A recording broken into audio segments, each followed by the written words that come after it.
All right, mic check, 1, 2, 1, 2. Salutations, greetings, happy holidays, all that good shit. We are here. We're doing the year-end wrap-up edition pull-up. That's what we're doing.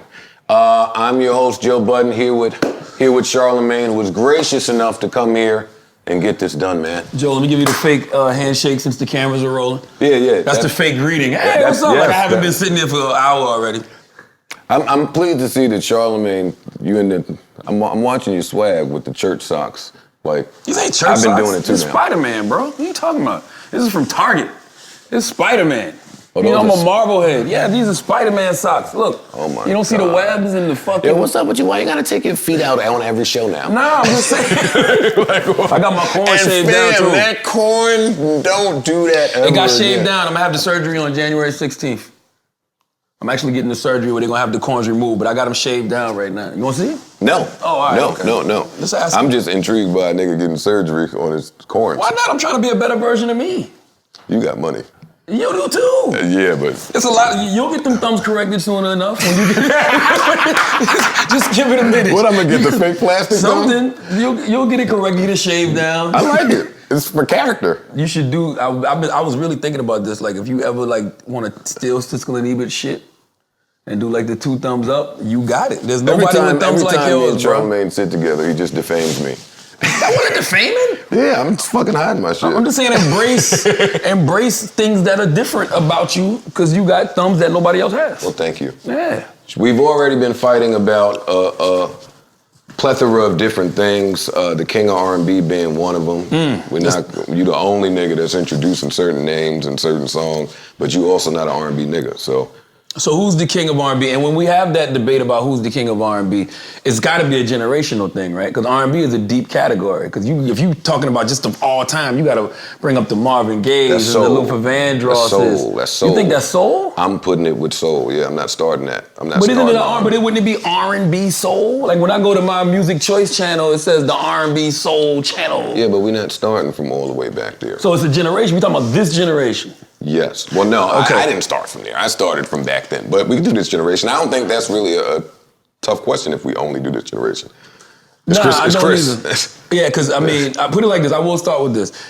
Everybody who's in this conversation is not the king of R&B. Jacquees is not the king of R&B. Bobby Valentino. Who else jumped in there? Jay Holiday is like the only holiday nobody gives a fuck about.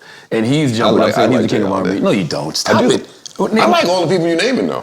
Listen, I think Bobby Valentino's first album is classic, but he's not king of R&B. Where does Bobby Brown rank in the king of R&B? He's one of the kings. He's absolutely one of the kings. No, see, that's a lazy thing that we do as fans of shit. Okay. I'm asking you to put him somewhere, not say he's one of something. No shit, he's one of the kings. It's hard to rank Bobby, though, because listen, R&B is a deep category. Like, I can't put Bobby up there with Marvin Gaye. I can't put him up there with Luther. I can't put him up there with Al Green. You know what I'm saying? So where would Bobby rank in a top... Bobby would probably be like in a top 20, top 30, which isn't a bad ranking for R&B, by the way. I'm not saying that. Yeah. I'm not going to rank him. I just wanted you to do it. I think for his generation, he was definitely one of the kings. And I think he is the blueprint for guys like Usher. He's the blueprint for guys like Chris Brown.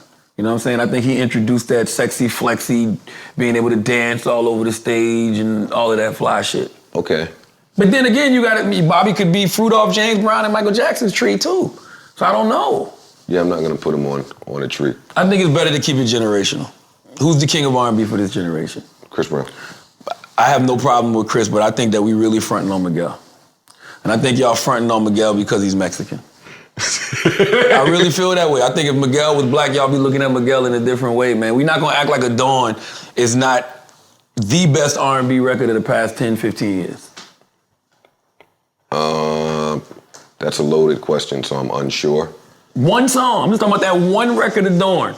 Adorn was a big record. It's an amazing... And it was a great record. It's a great record. That's not enough. I don't know what other That's not enough you need. to put you in any king of R&B conversation. I think he's given us 4 great albums, though. You're wrong. Well, what albums what? That's the problem. See, I hate when I talk to people who make me speak against people that I'm a fan of. Like, I don't want to say, that last album wasn't it really? And the album before that. He War and Leisure was dope. put out 2 albums since Kaleidoscope Wild Dreams. Heart and War and Leisure. And both of those albums are dope if you don't compare them to Kaleidoscope Dream. I think that's what the Kaleidoscope Dream is his bar, right? But we got to treat that album like we treat anything else. Like, that's his body of work. He gave us 2 other bodies of work. He gave us 2 good bodies of work. They're just not Kaleidoscope Dream. No, they're not in the same realm, the same ballpark. They're not in the same conversation. It's too wide of a gap. Why? So we're going to compare Hove's work to Reasonable Doubt forever? We're going to compare it to Blueprint forever? Yeah. No, man, we don't do that. Yeah. Like, why? Well, there's not a big, but you talking about shit, there's not a huge gap in those Hove albums. And when we thought it was a gap, we flipped out on Kingdom Come. And now, in hindsight, Kingdom Come was a great album. Not a bad album. Yes, all right. Let's stay there. Let's stay on the albums. Okay. Let's do best albums of the year. I was upset that we had to do this because I don't think it's a whole lot to choose from as far as best albums. Like, I feel like Nipsey should be in any best album conversation. I definitely think Nipsey Hussle Victory Lap is the best rap album of the year. But I have quite a few rap albums of the year. But Nipsey is the best rap album of the year. And I want to say something, I want to put a disclaimer. You know, this is our feelings.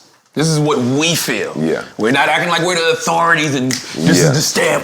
We said Nipsey's the rap album of the year, so that's what it is. Yeah. This is just my personal thought. And I want to hear what other people thought were really great albums this year too. But Nipsey's album took me somewhere. I don't know if it's because I wasn't really expecting it like that. Like, that shit came on different. Like, what did that start with? Blue Laces? No, the intro. Yeah. That intro. The intro. God, Jesus, Mary and Joseph. He set the tone. That album, J-Rock's album. Okay. That intro, that set the tone. Pusha's album. You putting these up? These are your 3. Okay, you said those Nipsey, 3 albums J-Rock, up 1,000%. Okay. Royce album is there for me. Royce album, probably my favorite project from Royce. And that says a lot. Back to our Miguel beef, that's kind of my beef in that. Like, when you reach such a high bar so early, like Kaleidoscope Dreams was what, his second album? A long time ago. So now, okay, this has been however many years. I'm waiting to see it. Royce, my favorite project from him prior to was probably Deaf is Certain. So for you to top that, in my eyes, in year 19 of 21 of your career, like, that's ridiculous to me. You're supposed to do that with music, though. I think that as a musician, you're supposed to get better with time. Hip-hop is the only genre of music where we act like the older you get, you're supposed to depreciate with value. And I think this is the first generation that we're seeing of artists who are aging very well. And that's because they're not trying to be on no young boy shit. You know what I'm saying? They're embracing fatherhood and marriage and just where they're at in their lives right now. Yeah, it's dope. I would like to see that done even more next year. Right. I got one more album I'm missing. Oh, shit. Cardi's album. So that's your 5. I be catching a lot of heat for saying Cardi's album, by the way. Well, I'm about to be in the heat with you then. But why? Well, no, I get more heat because they say I'm a rapper.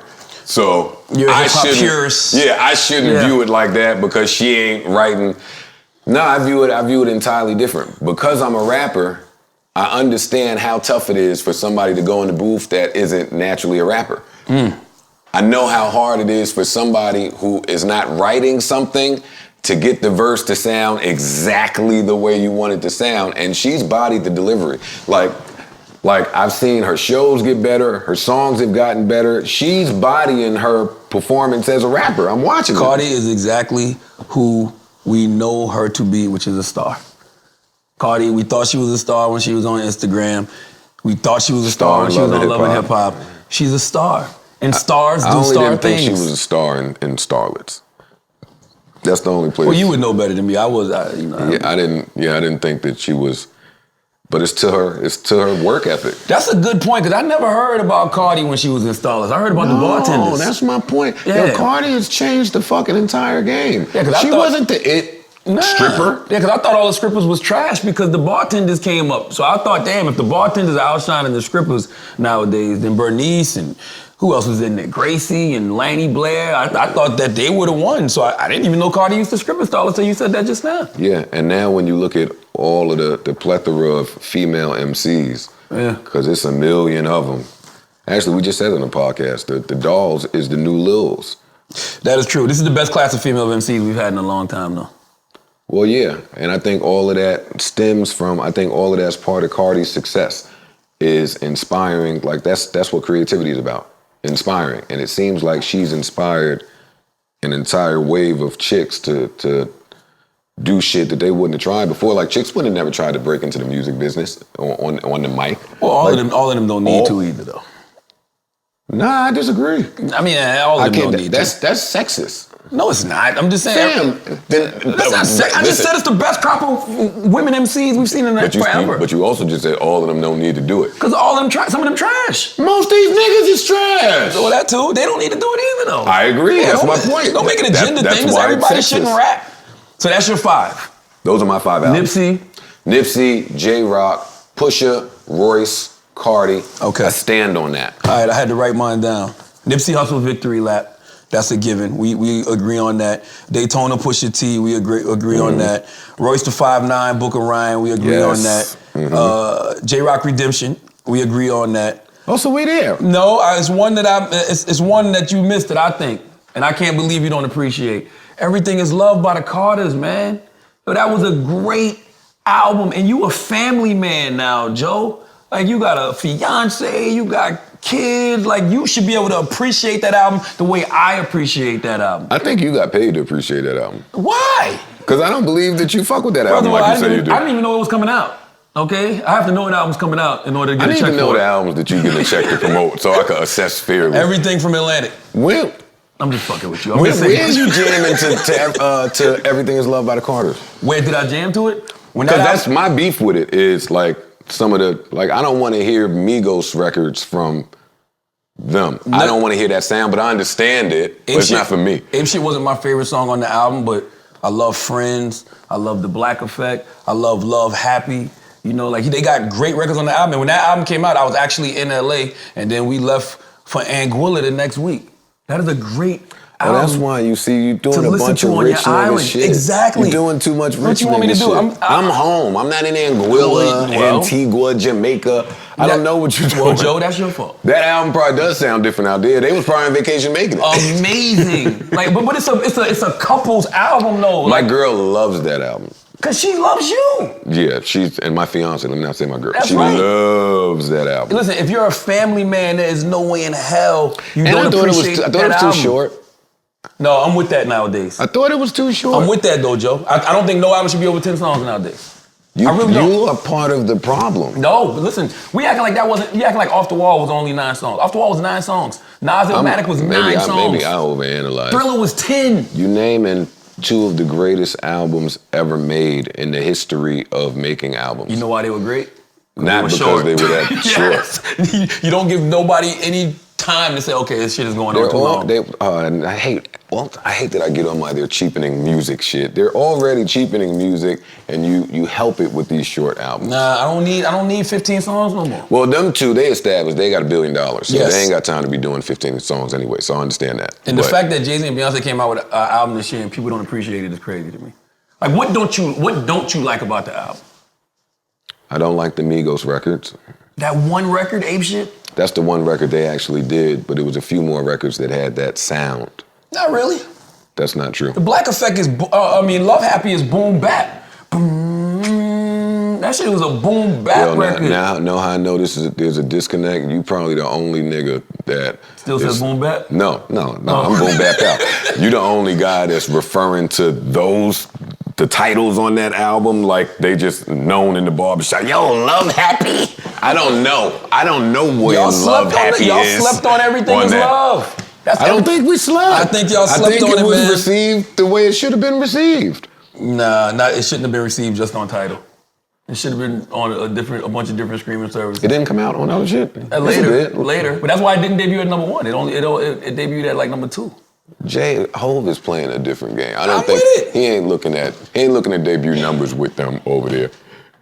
But those are my 5. I'm gonna tell you what else. Can I speak some honorable mentions? Oh my goodness, girl, I'm scared now. Some honorable mentions. Trans Lee Freedom Summer. You don't fuck with Trans Lee. No. Trans Lee is one of T.I.'s artists from the Hustle Gang. Okay. Short project, only 7-8 songs. He can really, really rap. Great project if you decide to fuck with it. I think T.I. Dime Trap was very slept on. That was a great album. That was a great album. T.I. gets honorable mention from me. See, but we only doing rap. There's a few R&B people I throw in there. I throw in there. I didn't listen to it. You're not an R&B dude. I didn't. No disrespect to her. You was in Anguilla doing other shit. Yeah. Her is good vacation music too, though. City Girls, period. I think you are a liar. I am finished with you. Where are you listening to this stuff? City Girls, period, You called me the other day, said Kodak Black was on there. I didn't hear him. Kodak Black, Dying to Live. I didn't hear him. You said that? No, but you just said it for me. Kodak Black, Dying to Live is another one. I don't see how he can do that, and that album has been out for 4 days. I'm just, oh yeah, you're right. But I feel the same way about Meek Mill Championships. I feel like those are good wait, no, Meek album is in there. No, wait. Those are good projects. Time out. Damn, I think Meek can't bump something. But no, I don't think, but I think we got our solid 5s. Because we've had time to live with a lot of these other projects a lot longer than the Meeks and the Kodaks. No. I've listened a lot to Meek shit. Okay. That's Meek's best album. That's his best body of work. I agree. I think this is the best version of him we're seeing. I agree. This is the best he's sounded, period. I'm not even just talking about music. But you know why? It's because Meek the best he's looked. Yeah, the work he's done outside of music. Huh? You think Meek's handsome? I think he's a good looking guy. Okay, I like that. I appreciate that. Oh, you're trying to do you're trying to reverse them little Breakfast Club jokes they be trying to get off of you. You try to take them up here and put them on me. So now I'm saying Meek is handsome in the camera. I can't be the only person that think is gay on this video, Joe. All right? Okay. No, Meek. I agree with you though. He's found something to stand on. You know what I'm saying? I think that prison reform. Or it found him. Or it found him. There you go. But that's what you're supposed to do, right? You're supposed to use your experiences to help other people. And him going through what he went through in that prison system is helping him to help other people. And that essentially makes your music better because you got more to talk about. Yeah, but he didn't have to talk about it. Remember when Wayne went to jail and came out and dropped the album? We didn't hear nothing. He didn't tell us about his experience. All we heard was, yo, I hate New York. Well, we're going to talk about Wayne when we get to the most disappointing albums of 2019. You going to put him there? Absolutely. 100%. C5, absolutely. Oh, Come on, man. Stop, I'm not doing that. But, you got Lil Wayne in there? Yes, and most disappointing does not mean whack, by the way. And when you got to preface it. No, because I don't want people to think I mean it's whack. That's exactly what they're going to think. I just think that some people... You know how this works? I just think some people have set a standard that they can't live up to, right? Like, I think Drake will never be able to make a classic album because he's got so much catalog out there and where everybody's just waiting for Drake to make a classic album, and I don't think he can ever live up to it. How many classics do you think he has right now? 2. So Far Gone and Take Care. All right. And that's in hindsight. That's in time. That's what we've had time to assess all of his projects. So I think it's very. At one point, I was like, you know what? Drake might be the first rapper to go down in history of being a gold MC, but never having a classic album. But I've been hearing a lot of people say So Far Gone and Take Care are his classics. I just never counted So Far Gone as an album. I don't think that. And this is a scathing hot take here. No, not the first one. I don't think that. What's that album? Nothing Was the Same. I don't think that was far from it. That was close. Really? It was close. Okay. And in hindsight, and I hated this album when it came out, that if you're reading this, it's too late shit, revisiting that, I had the same feeling I got from Kingdom Come. I said, oh, this was just early in the wave of that shit that they doing that I didn't really fuck with. Great songs on that Know Yourself, Energy. You got great records on there. I'm not letting you escape this Wayne shit. Yes. Why is Wayne you didn't like that album? No, I thought you talk about, that short albums aren't good. I thought Lil Wayne's project was too long. Too long, number one.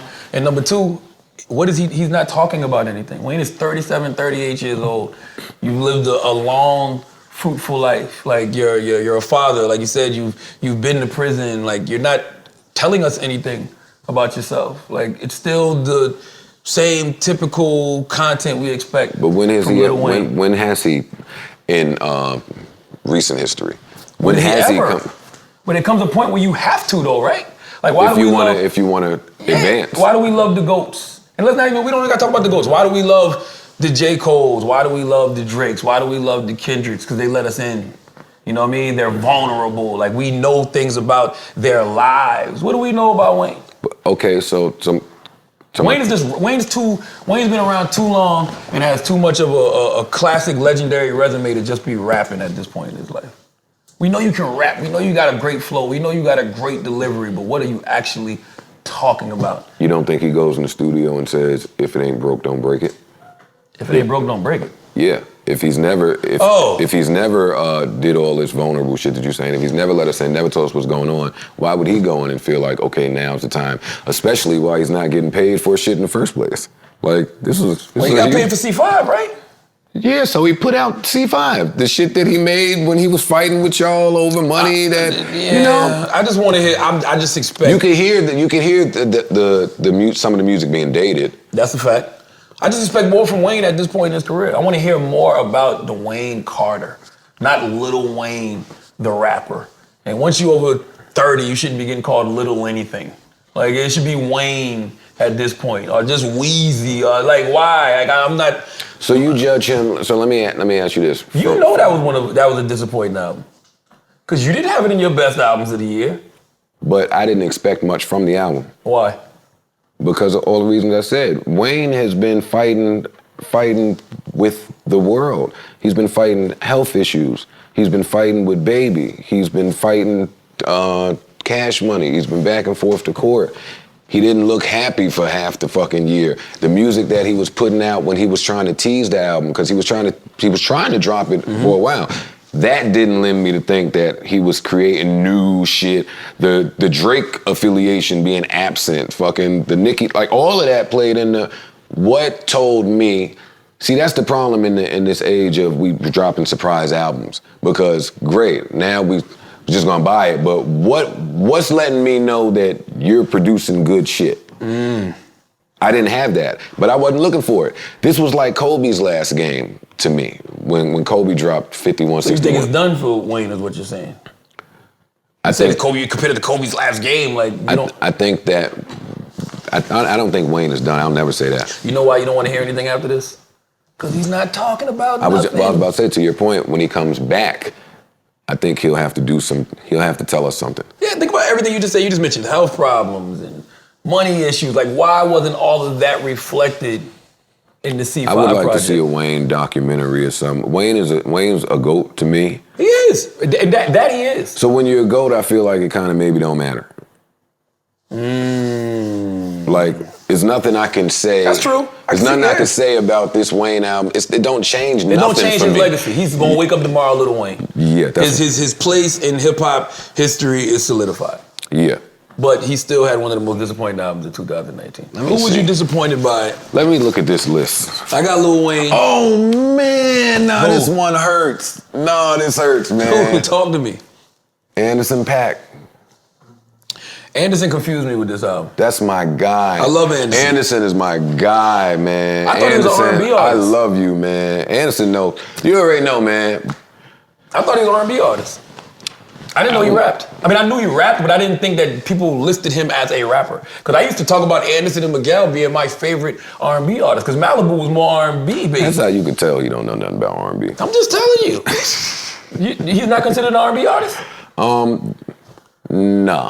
No, but I don't box him in as just a rapper either. Okay. But that's the problem now. All the fucking rappers, they do everything. The singers is rapping, the rappers are singing. I don't know who does what. Albums is mixtapes and CPs. I don't know how to classify shit anymore. So, but that album, and I mean later I heard why.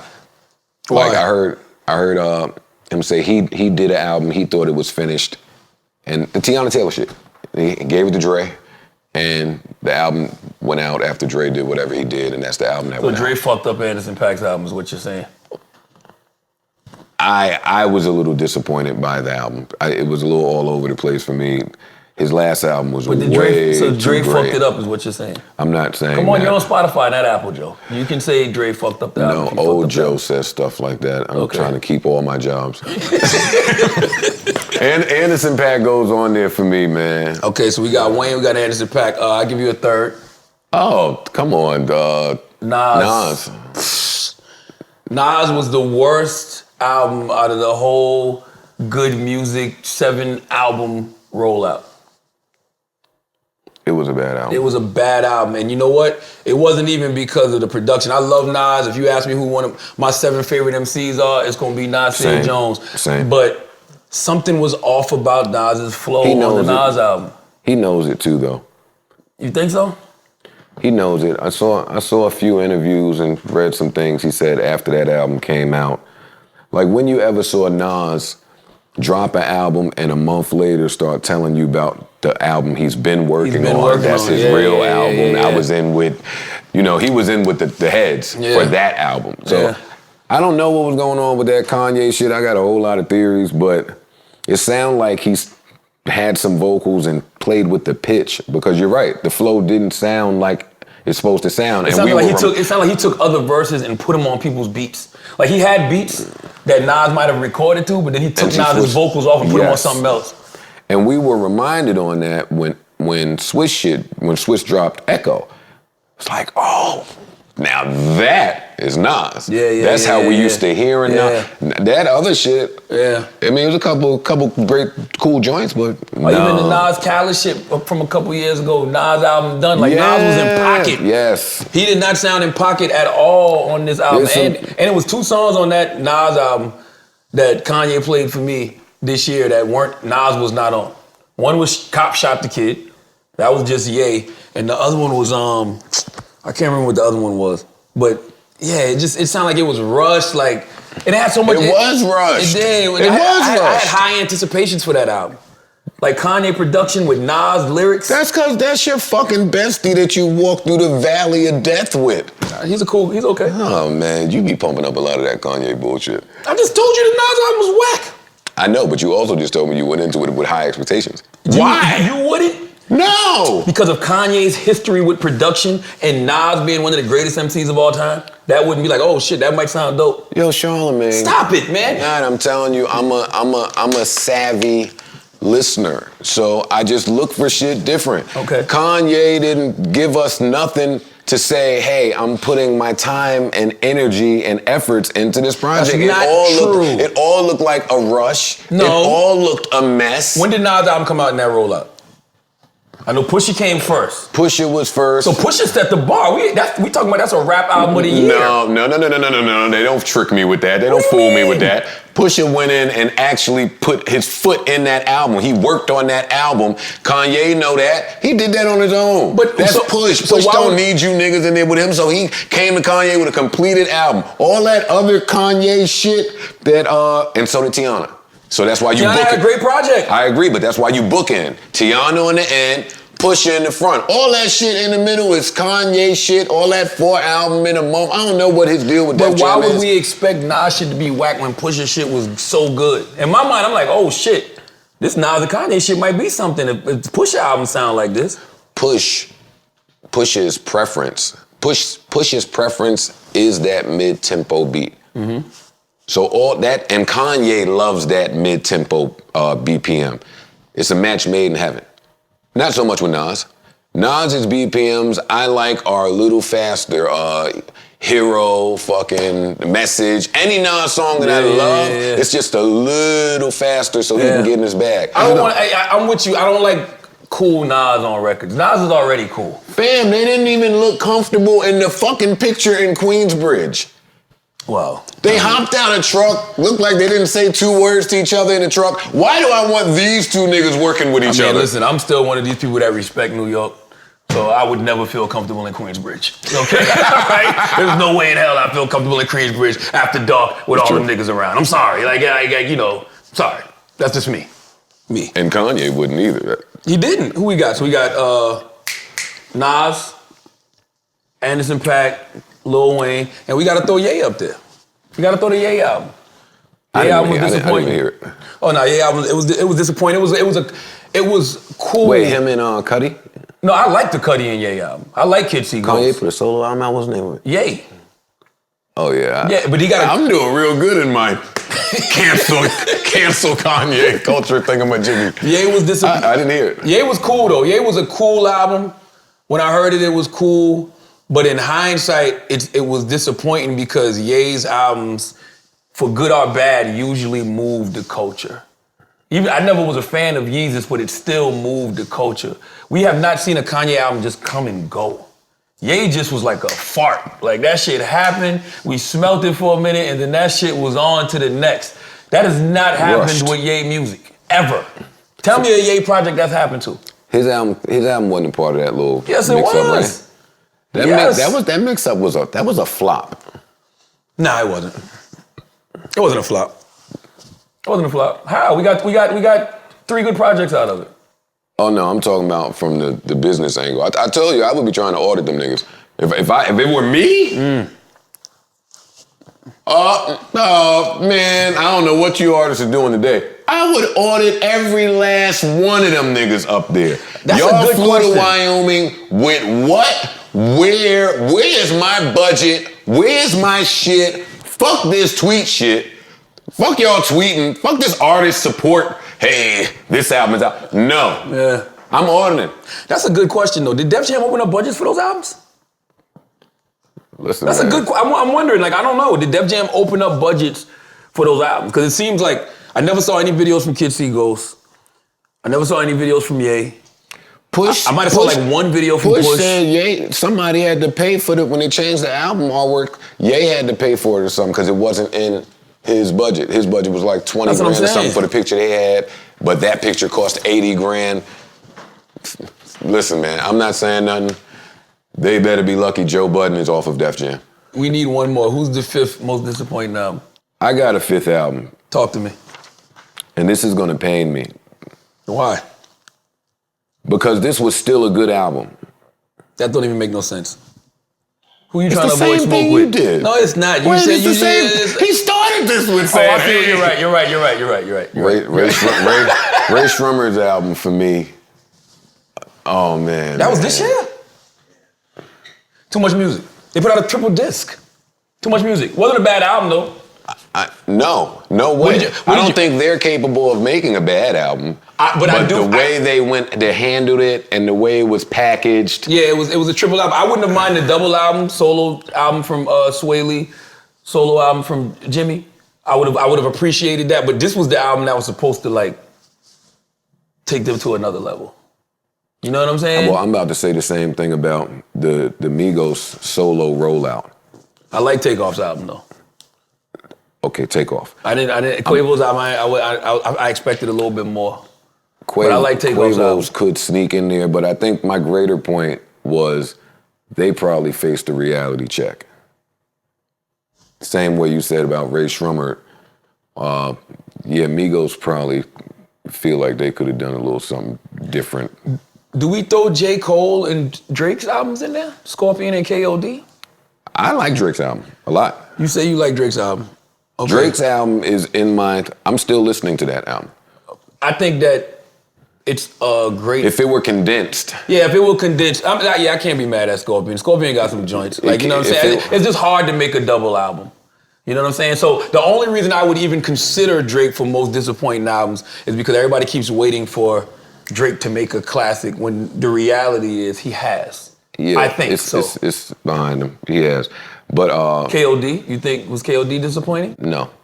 I thought the album before that was disappointing.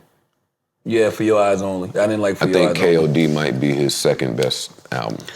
Nah, come on, man. Forest Hill Drive is his best album. I just said, I think KOD is his second best album. Born Sinner was hard. I know. I think KOD might be his second best album. My problem, my only issue with Cole sometimes is like, I hear certain records like the 1985 joint, so you know that's where he's able to take it. He doesn't always take it there. I just had this talk. That's about my only Cole. thing. Like I think Cole gets. I think after Cole put this album out, when I hear Cole on all of these features this year, I feel like he's challenging himself. But I feel like when he's in the booth just making music, there's nobody to challenge him. I think Cole could stand to be with some different producers, and I think Cole could stand to be around some other dope MCs that sharpen his blade. You know what I mean?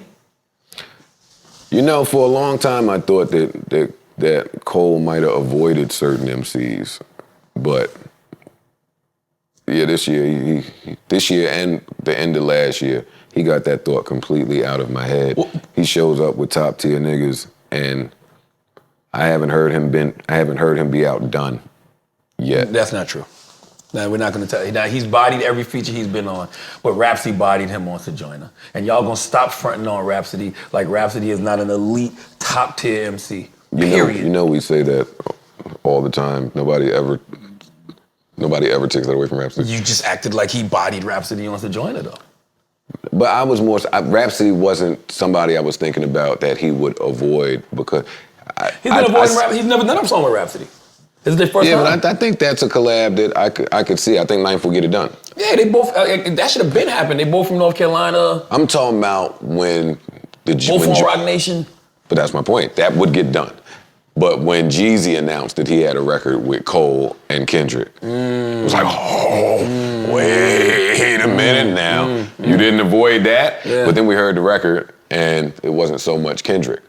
But that said something to me. It was like, Cole showed up. He was there. He was in the gym.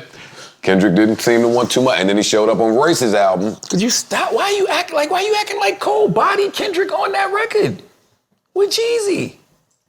I act like I can see how people would say that Kendrick ducked some smoke. You think Kendrick? First of all, Kendrick is ducking nobody. Kendrick is, I never said he's ducking anybody. I don't understand why they've done a whole album together, allegedly. Well, where is it? I don't know, but they've done I'm tired of mythical albums. Kendrick and Cole got t-shirts I don't want to together. hear. Like they got t-shirts with one side of their faces on each other. There's a mythical Kendrick Cole album. There's a mythical Cole Wale album.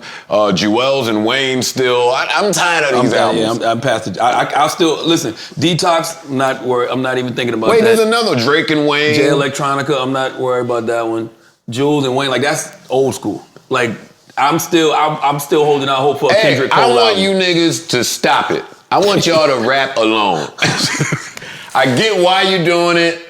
It's easier workload, money, the contractual obligations. Why niggas can't just go back in the booth and rap by yourself? Because they need to challenge each other. That's honestly. They ain't rapping with nobody challenging. But that's what I think Cole needs to do. I think Cole is jumping on all these features because he's challenging himself.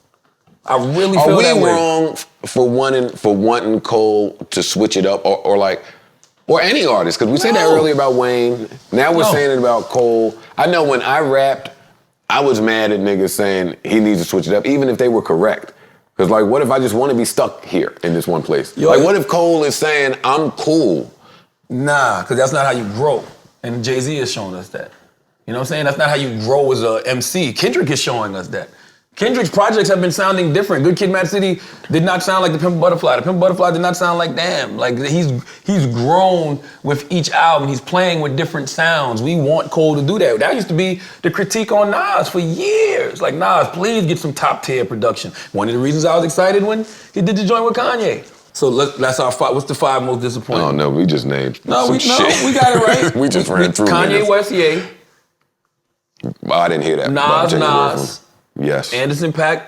Yes. Oxnard. Yes. Sorry, man. Lil Wayne, C5.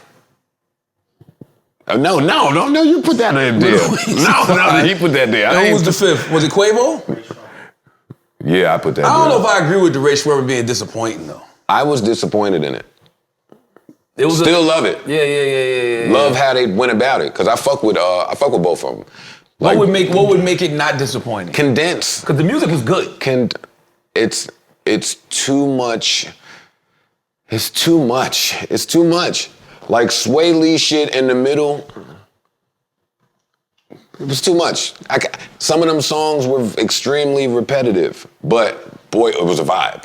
So you say Ray Schwartzman, I'm gonna say Quavo, so we can just put it up on the thing as the top. Yeah, but I'm pussy, so I'm copping police. I like them. I love those guys. I love everybody we're talking about right now. Yeah, but you know, it's fucked up. You got to extra pour on the love when you know that people might be sensitive. Why? You think the niggas still want to swing on you? You still got smoke with you, I don't think so. I wouldn't think so. Yeah, I don't think. I don't think I have smoke with anybody, but I never know until they tell me there's smoke. Like, how do you detect the smoke first? You living too good out here. You got fedoras and your fiance. You can't be out That's here. why I'm not leaving the house. Exactly. One of these niggas gonna do something to me. Ain't nobody got time for that. All right, we did hip. I ain't no dummy. We did hip hop albums. We did most disappointing albums. Man, I feel like there's somebody gonna come at us for that disappointing shit. Why? Listen, disappointing don't mean whack.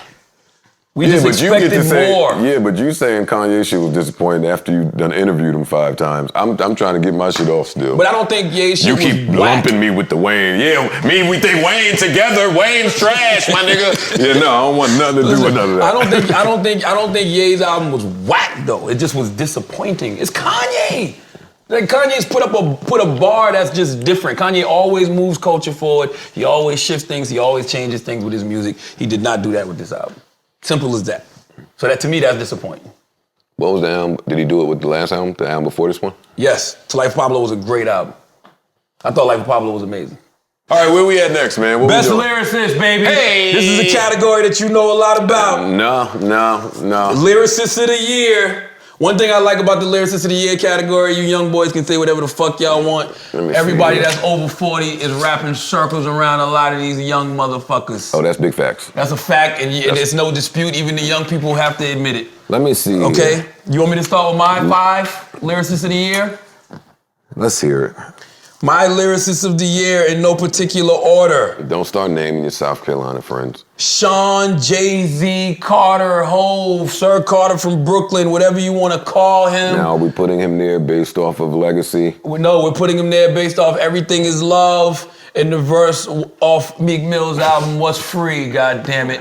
All right? Because to me, everybody says What's Free is a verse of the year. I actually think his verse on Friends was better than What's Free. I saw 2 people say that. But I love What's Free, okay? Pusha T, Lyricist of the Year. You know, Daytona was an amazing body of work. I want the record to show that I've named 2 rappers who have a combined age of 90 plus already, all right? Royce the 5'9". Yeah, because Pusha ain't no little spring chicken. Pusha like 42. Yeah, he got a lot of wisdom. Don't let his cornrows fool you in the fact he still got a hairline. Yeah, Pusha's very wise. Royce the 5'9", another member of the 40-40 Club, Yeah, lyrically bodied a lot of people this year. Black Thought put out 2 projects. This is my same list, by the way. Okay, I got 3. I got. That was 4, and I agree with the 4. The 5th spot is tough though. The 5th spot is all sort of newbies. But I'm gonna throw a curve in the 5th one, right? Because I'm gonna tell you who my last 4 are that I would put in this 5th. I'm gonna wait and give honorable mention. This is my 5th, Benny the Butcher. So you snuck Hove in there. I didn't sneak Hove in there. I think Hove earned this spot. He only got 3 verses on that Beyonce He put out a album. whole project. That's not true. Why are you telling these lies? 444 wasn't He's his on year? every album. He's on every song on the Everything Is Love project. Yo, you got that radio ear, man, where 3 bars is a fucking verse. I mean, listen, honestly, are we gonna ever argue Jay-Z as the lyricist of the year? I'm exactly. not. What are you talking about? I'm not, but in a year where he was not as active, I think there may be some people as deserving, but Hove is on mine too. Because out of all of these people, there's only one person that put out 2 projects this year, and that was Black Thought. Oh, okay. Oh, you got Hove on your list?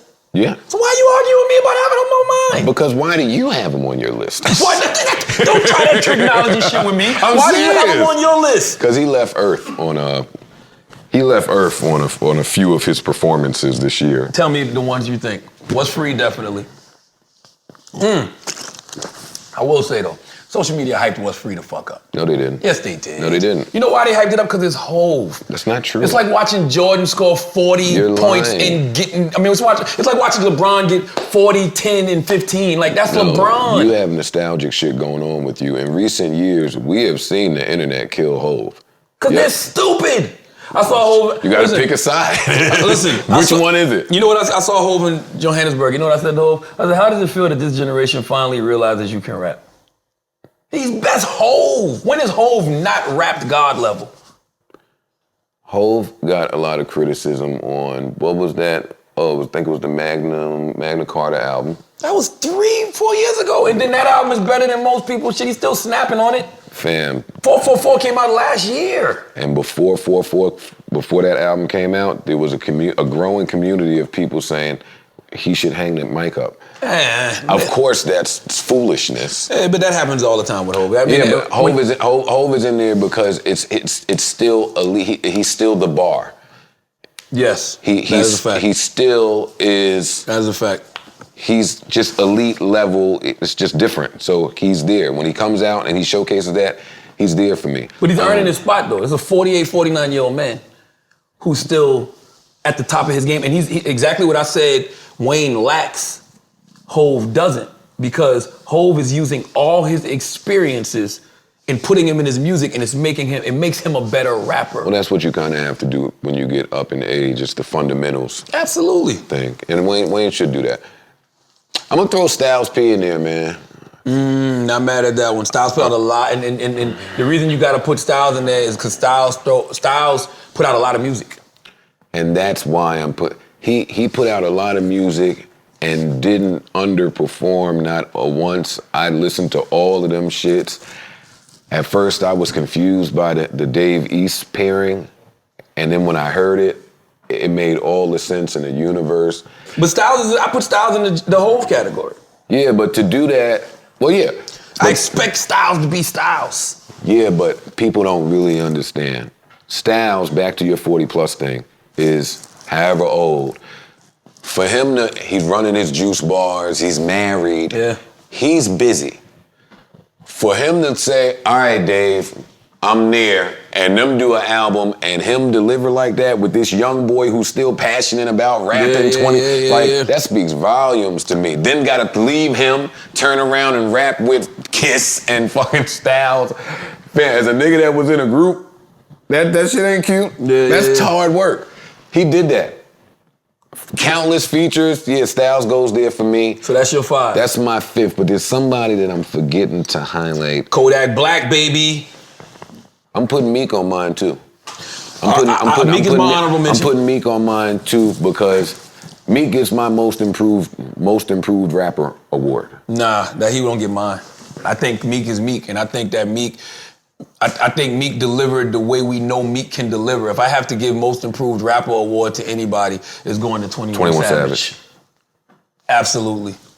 21 Savage is absolutely, and I've always liked 21, but now when I listen to this new 21 Savage project, I'm listening to a guy who is really taking music seriously, and he's learned how to really rap. I also like to point out he's back to making these grandiose statements about albums that have been out for 3 days. I didn't put him in the album of the year category. He said most improved. His album been out for 3 fucking days. No, but he's had features. That 10 Freaky Girl shit off the Metro Boomin album. Like 21's been throwing features out there. He's improved a lot. So a lot. Yeah, 21 is actually one of my, he's entertaining to listen to. Meek did a whole project and ain't talk about a watch once. You gotta salute Meek for that, but he got something else to talk about. Meek is doing exactly, once again, I go back to Wayne, Meek is doing what Wayne is not doing. He's using his experiences, things that he's went through in his life, and it's giving him great content. Yo, I don't care what you are. I don't care if you're a rapper, radio personality, singer, podcaster, whatever you are. If you use the content from your life, what's going on in your daily, you will always evolve. That's how you keep shit interesting. I can't try to keep up with nobody else. I can only do what Charlamagne got going on in his life. That's the easiest thing to do. That's what every artist needs to do. I want to hear these stories. I'm not hearing enough of these, like, stories. These niggas ain't gonna do shit. You giving all this great advice. Nah, I think they are, though. No, they the fuck. When I listen to these young boys are doing it. Kodak Black has evolved in his music a lot. Kodak Black has a lot to say. 21 Savage has a lot to say.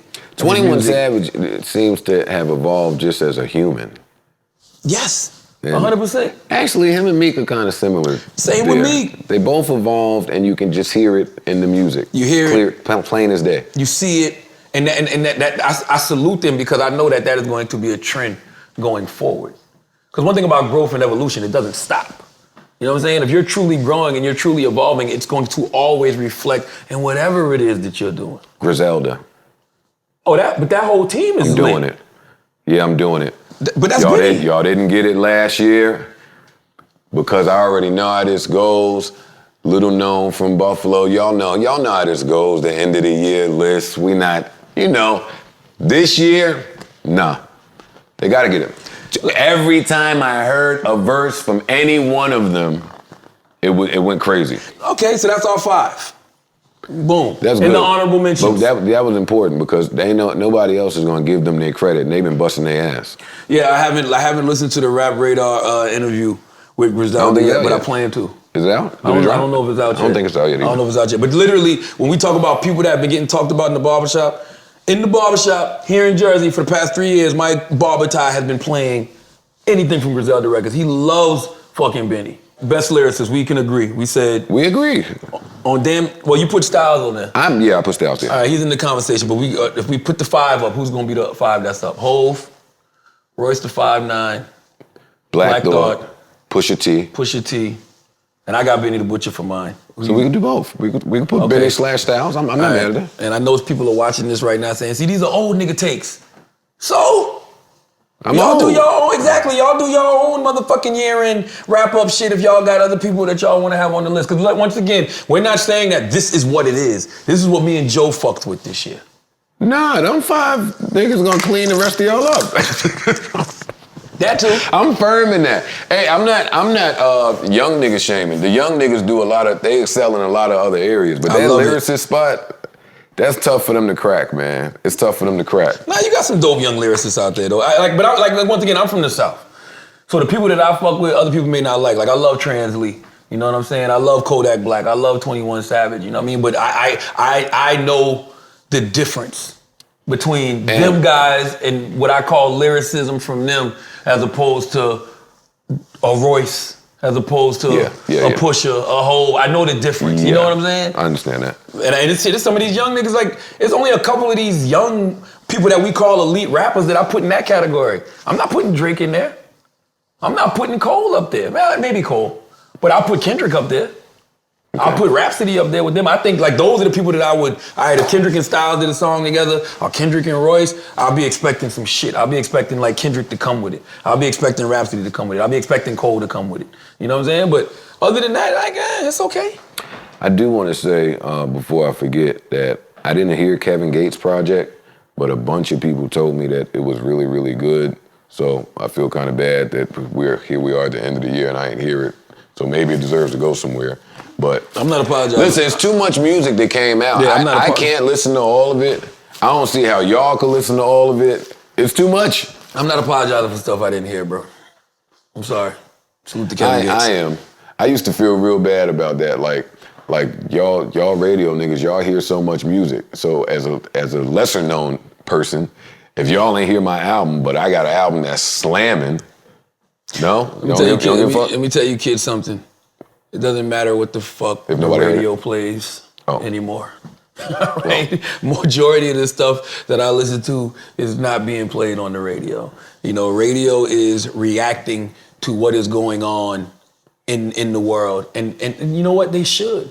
And by the way, they always should have been. Mm-hmm. But it used to be a time where, just like anything else, you could manipulate things. That's why they call it radio programming. You could really force people to like certain shit. You cannot do that anymore. We live in a real-time world. And in this real-time world, people go and pick out what they want to listen to. You cannot manipulate that shit no more. That's why y'all can be loving Sicko Mode a year ago, but just right now, Sicko Mode is one of the biggest records on the radio because we're reacting to everything that's going on in the world. And that's the way shit should be. Sicko Mode for me is easily record of the year. All right, let's talk about it. Best songs of the year. Like, easily. Travis Scott, Sicko Mode. Okay, who else you got? Who's your top 5 songs of the year? I didn't even really think of another 4. It was no point to me, but let me sit and think for a minute. I got a few. Travis Scott, Sicko Mode. Cocaine, Royce the 5'9". That's on mine. What's Free, Meek Mill. That's my other record of the year. That's performance of the year. And I don't know if this is a rap record, but Lil Duval, Smile Bitch is the record of the year for me. That is a rap record. It is, yeah. Because Snoop is on it and Ball Greasy is on it. That should go there, but that was 4, right? Yeah, I don't really have a 5th song of the year. All list is old nigga list.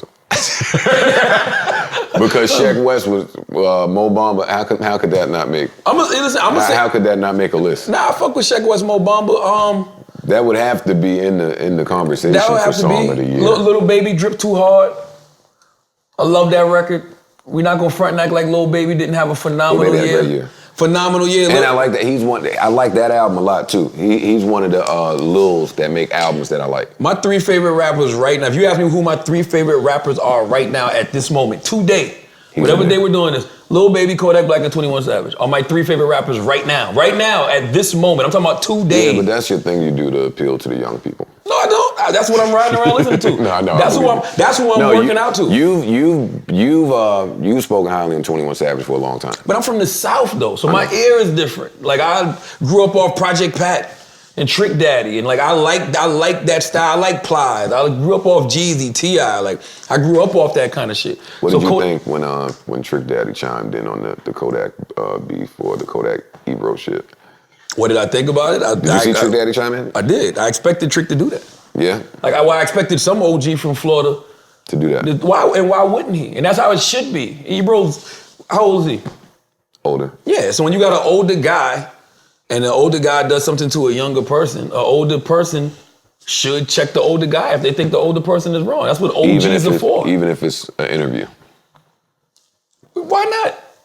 If he didn't like the way shit went, why shouldn't he say something? Maybe, I don't know. I'm asking you. I didn't have a problem with it. Right. I didn't have a problem with that whole situation though. Like, it happens. Like that. Listen, you're never going. We have problems with too much shit today. I agree with you. Like who gives a fuck? Like who cares? Like who cares? We'll get to that when we talk about interviews of the year. But who else you got best songs of the year? We got Sicko Mode, Sheck West, Mo Bamba, Lil Duval, Smile Bitch, Royce the 5'9", Cocaine. Damn, did we put Mo Bamba in there? We put Mo Bamba in there. Song of the year. You know, I hear and what's Free Meek? Huh? What's Free Meek? That's my 5. Yeah, that was the 5th. No, but I wasn't putting Mo Bamba in there. I'm just saying we old niggas for not having it in there, because how could you not have it in there? Listen, I fuck with that. And record. what year did that's not a rap record, but that record was hard. What? That Maria remake that Khaled did, but that was last year, right? What the fuck are you talking about? Maria remake. Yeah, with Rihanna and Bryson Tiller. Was that this year? I don't know. I don't think so.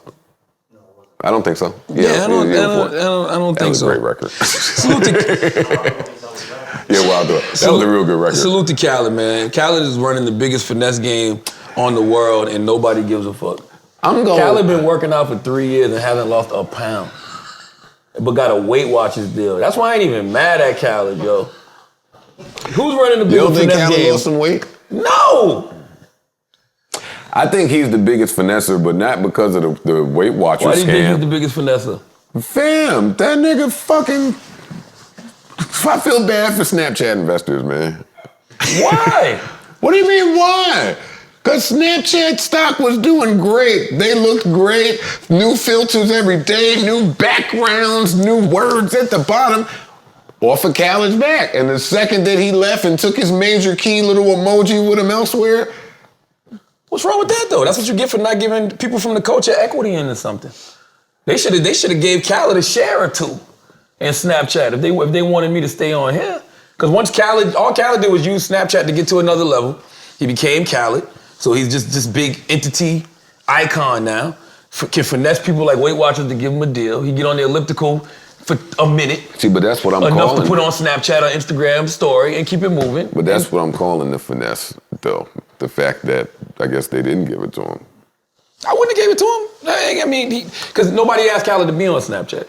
We've never seen social media work like that. They should have stepped to him, though. They should have gave him something. You're right. Yeah, for what? When I'm doing it for free. Nobody's hustling backwards, by the way.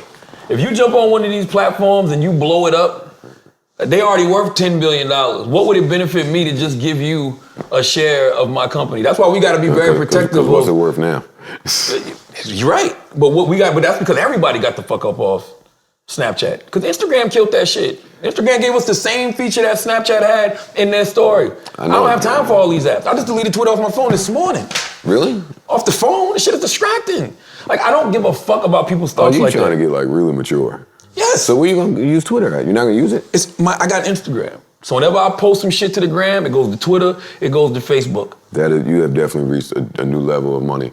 You just want to do that. You don't even want to hang out with the Twitter niggas no more. I don't give a fuck. God damn. I don't care about the opinions of. Listen, I don't care about my Spider-Man socks. Hold up, man. I don't care about all these unsolicited opinions. I don't give a fuck. Like, that shit is distracting. That shit is. It's your job to kind of talk about unsolicited opinions, no? No, it's my job to talk about my opinion. I don't all that other shit, no. And then I really feel like sometimes, first of all, I know social media is bad for your mental health. That's number one. Number two, I feel like we're allowing all of these people to think for us. Because I don't know who's sincere anymore because of Twitter. It feels like everybody's performing. Because they are. They are. Like, motherfuckers really aren't really just thinking. You don't like to see a good performance? No, not no more. Especially when there's people that I actually like admire. Like, I'm like, come on, you're just showing off because you're just talking about this because everybody else is talking about it. Plus, I don't like being a human algorithm. Like, meaning, we're taping this on the day after the Travis Scott Chris Rock shit, right? Yes. That shit went from people complaining about Travis Scott performing at the Super Bowl to digging up an old Travis Scott interview with Ebro where he had some things to say about Mike Brown. When for the matter of hours, it went into Chris Rock sitting around with Louis C.K. and Jerry Seinfeld and they're saying the word nigga. Today, everybody's just watching football. Nobody cares about any of this shit as much as they act like they do on social media. And I refuse to be a human algorithm. Like, I'm not gonna just be reacting to things. That's not the way my brain operates. You know what I'm saying? This author shit done got your wisdom like on a whole nother level, man. Well, that wisdom's already been there. That's why I was able to write 2 books in 18 months. Human algorithm. You don't ever feel like that sometimes? You're not like that, though. I'm not like that. That's one reason I fuck with you. You're not like that. You're not a human algorithm. I can't do that. Yeah, you don't go with the flow. That's nasty. But then some people go against the flow on purpose, which is also getting very whack in this era. This whole contrarian thing. Where you're just saying wild shit for the sake of saying wild shit to be different. And I like that because it's tougher to walk that line. Like, I could see through y'all niggas real good. Yeah. Y'all that's faking contrarian, because that's my world. Yeah. That faking nice, it may be tougher for me to see. I'm not really the great at being nice. Them other dudes, it's a lot of, that's what inspired my little mental health rant the other day. Like, that's trendy. It's nasty. I disagree with that a little bit. I'll tell you why. It could be looked at as trendy, but also, we're also in an era that's allowing a space for those kind of conversations without judgment. So it may be a lot of these people who've always, because I get that all the time. I get people running up on me saying, yo, I've been going to therapy, fam. Yo, my father, Thanksgiving weekend, my father told me, because I had a little cousin kill himself in Monk's Corner. I didn't really know him. He was 26 years old. I've been hustling for 20 years. I didn't really know him. Mm-hmm. But he killed himself. But he used to always talk to my father every day. My father read my second book. And shook one, Anxiety Playing Tricks on Me. And my father said, you know, man, I read your book, and 30 years ago, I tried to kill myself. You know, but I didn't because of your mom and you and your older sister, because my other siblings weren't born yet. And he goes, yo, I've been on 10 to 12 different medications throughout my life. They didn't work for me, so they started giving me a check. So he's been getting a check for mental illness all of these years. I never fucking knew. He went to therapy 2 and 3 times a week. Nobody knew. He never told anybody any of this shit. So I'm saying all that to say, I like that. But I'm saying all that to say we're creating a space for people to have this conversation. So when you start seeing all these people pop up saying, yo, I suffer from mental health issues, or I got anxiety, or I got depression, or I got bipolar, I've been going to therapy. They just never wanted to talk about it. So that's why I can't just dismiss it as saying, oh, it's just a trendy thing to do. We can never dismiss it. Mm-hmm. See, I can acknowledge that it's trendy, but you can't dismiss it because it's way too serious of a subject matter. It's not something, you can't prove the intent. But is it trendy, or people are, like I said, people just have a space to talk about it now without judgment? I think both. I don't know. I think it's trendy, and I think today there's a space for people to talk without judgment, because today the oppressors, not the oppressors, the suppressed is in power. I do agree. And I do appreciate your role in all that too, by the way. I did it by accident. I did not know anxiety was a mental health issue. I had no idea. I literally was going to therapy to get a handle on my anxiety. And through therapy, I realized anxiety is considered a mental health issue. So the anxiety, and then you're talking to your therapist about PTSD and trauma from things that happened to you when you was younger, and that became the thing. Everybody's like, oh, this is a book about mental health. That's why I got the Dr. Ish Major in the book, to give his clinical correlations for the things that I was going through. Because I'm just talking about my experiences. I'm not sitting out here acting like no expert. And I didn't know that Taraji P. Henson was going to start her Morris Lawrence Henson Foundation this year to eradicate, the stigma of mental health in our community. I didn't know Chance was going to give money for mental health issues. I didn't know earlier this year Kanye was going to talk about being bipolar was awesome. That's just the universe. I can't take credit for none of that. So I'm just telling my experiences. And that's why I said I can't sit here and say that mental health is a trendy thing, because I just think people they have this space to talk about it now without judgment. Well, good. You know what I'm saying? I'm glad that space. Because you got to think about the people who were saying it before in hip hop. It was guys like you. Mm-hmm. So nobody wanted to be like you. Like Joe was considered nuts. So if Joe's dealing with mental health issues, I'm not about to say I'm dealing with them. Now that was pretty funny. It's the truth. It's just the truth, though. That was pretty funny. Then let me try to think of who else was talking about mental health back in the day. X was, but it was in a very Scarface. Scarface, definitely. That's why I had Scarface write the foreword of the book. That's why you had him what? He wrote the foreword for my book. Oh yeah, I didn't know that. Yeah, that's what the book's called. Anxiety Playing Tricks on Me, based off mind playing tricks on me, and Scarface wrote the foreword for the book. So we talk about 2019 predictions. I think that it's going to be more awareness raised around mental health in 2019, and I think that is what ultimately is going to make the culture better. Because one thing that we never do as a people, we don't deal with shit. Like, one thing I love about this generation and I love about this era, that tough guy shit is dead. No, I'm really happy about that. Oh my God, thank God. That awesome. Street shit is a wrap. The young street niggas ain't even trying to be street niggas no more, because they realize, like, man, life is way funner when you're free. It is a blast. Like, we getting money, we can travel wherever we want. Like, why are y'all out here wanting to kill each other? That's why I stopped being angry, man. It's like, happy shit started looking too fun. We like, happy. Whoa, no, I need some happiness too. You're happy. But that comes from guys being vulnerable and actually dealing with shit. We don't deal with shit. Like, you got brothers out here, 21 Savage was on Breakfast Club the other day talking about how he cries all the time. I cried a lot too. I haven't cried since 2006. My therapist literally just told me that I've been coming to her for over a year and I've never shown any emotion. And she said something is like wrong with that. She said something is wrong with that. You got trash therapists.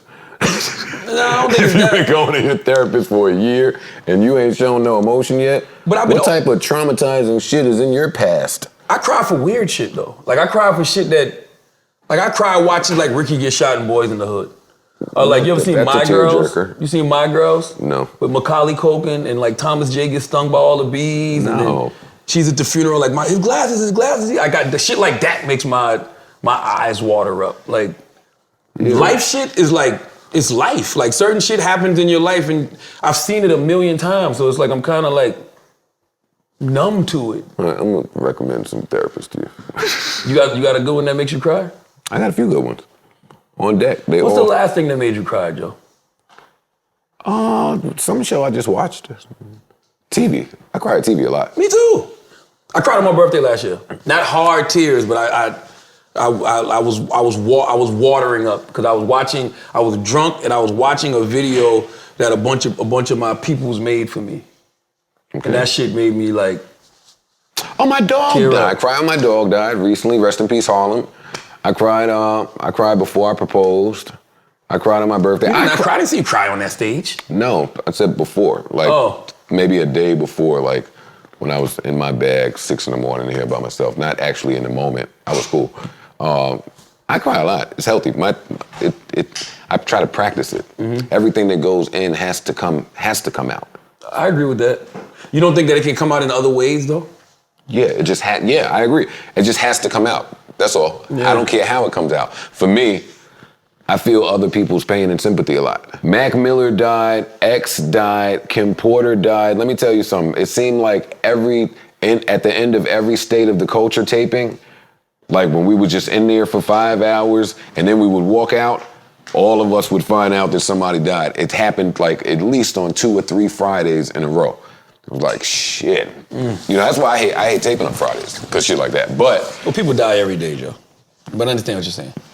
I know, but I would like to, I hate taping on Fridays for a lot of reasons. But yeah, XXX, that was a big one. That was a big one. Yeah, X was wild. And the reason X was wild is because, you know, one of the clips that everybody talked about was when you was warning academics on Everyday Struggle, like something's gonna happen to, you know, XXX Tentacion because of all the trolling that he was doing. So it wasn't, I guess it wasn't expected this year. Like if it would have happened when you said that back then, it would have been less of a shock, right? But then when it finally happened, you know, everybody starts having these conversations about energy, and the energy you put out is the energy that you get back. But then again, XXX Tentacion was making a change. So that begs the question, like, you know, do you ever escape the energy? And I by the way, I don't think that anything he did, you know, as far as what I saw him do, you know, when it came to like trolling people or whatever, it never warrants you getting clapped.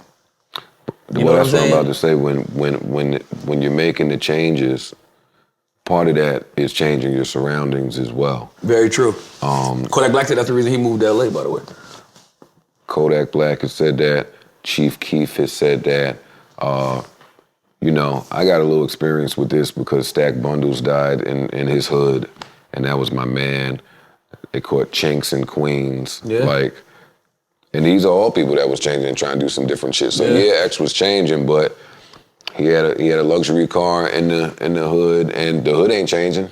The hood is the hood still. That's the same exact game. And the hood don't love you. That's the wild thing. I don't know why we love something that will never love us back. The hood will never love you back. You'll have people in your hood that got love for you, but you're gonna have people that hate you just because you made it out of that position. Like, we really do cannibalize our own in a lot of situations. And I think that was one of those situations, which is so wild to me. You kill somebody from your community, right? That might be the guy that lifts up 10 other people from that same hood. And those 10 other people that got lifted up from that same hood, they gonna lift up 10 other people. So it's like you're taking out people that can actually benefit your ecosystem. That's true. And I also hope that, you know, XXX Tentacion, I hope his I was hoping that his death would open up the eyes of this generation. You don't think it did?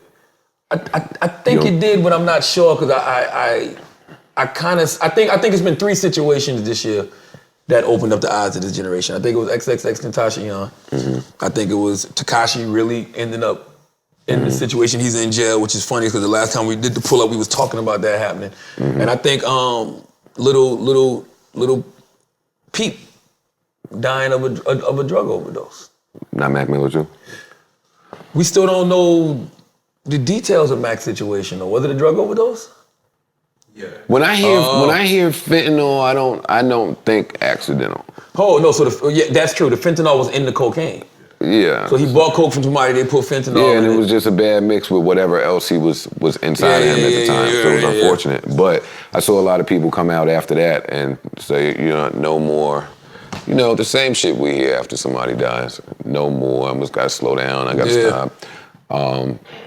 Rest in peace, Mac Miller too. That one hurt because I actually know Mac. You know what I'm saying? I never met XXX Tentacion. Like Mac, I've been to, when Mac used to live in Brooklyn, I've been to Mac's crib. Like, I actually liked Mac. You know what I'm saying? Mac and Angela Yee were close, and like, you know, me and Mac, we used to be on MTV2 together. Like, if you go watch Mac Miller's reality show, I used to do the voiceovers for his reality show. So I knew Mac for a long time. Like, I literally watched the kid grow up. Like, that's the wild thing about being old and doing shit like Breakfast Club for 8 years. Like, how old was Mac when he died? 24 maybe? 23, 24? So I've known him since he was like 16, 17. So you really he's been out for a while. Yeah, so you watch this young man grow up, and you know, you've always heard about Mac having his issues with drugs and stuff, and I remember one time him coming on the Breakfast Club and me saying to him like, all right, yo, don't tell us you clean and then you die of a drug overdose. And then shit actually happens. Like, I don't want to be right. I say that a lot after podcasts. Yeah. Like, I want to be dead wrong. I want to be wrong. I think that's one thing they don't understand. When we're telling these people these things, we're not saying it because we want to be right. Yeah, we're saying it because we've seen it before. Same movie. We know how this shit ends. If you don't make a fucking change. Well, that's why I was shocked that the Tekashi shit went on for as long as it did, because we've seen the movie so many different times. I had to assume that somebody in his camp seen the same movie. Like, you just know how it goes. The arrogance of the young kids to think that they're gonna be the person to change the novel. Nah. That's like everybody who thinks they can change the drug game. The drug game ends the same way for everybody, buddy. Yeah. Jail or dead. like there's no other way to mix it up. Who else died? XXXTentacion, rest in peace. Mac Miller, rest in peace. Your dog, rest in peace. Yes, my dog. What was your dog's name? See, I told you say things like you lack compassion. When you should say your dog. You got to add some of that compassion. Your dog, rest in peace. Like, you got to lower the tone. You got to work on that, man. I'm serious though. Let's talk about the worst moments of the year. I don't even want to say worst moments of the year. Let's just talk about the moment. They call this the moments of the year. The things that like had everybody in the culture talking collectively at one time. So Black Panther. Definitely Black Panther. That set the year off. That did. Even though I saw some people try to change their mind about it as the year went on. They try to go back on the greatness of it. I did see that. Black Panther was a great movie. And a great moment. Great moment. The positioning was great. It came out Black History Month. It was the first time that I think Black people as a collective participated in the outgoingness of movie going. You know how like white people get amped up for Star Trek and Star Wars and they dress up and all that shit? Like Black Panther had everybody doing that with the dashikis and the black garb. So it was a great moment. Star Trek is another one.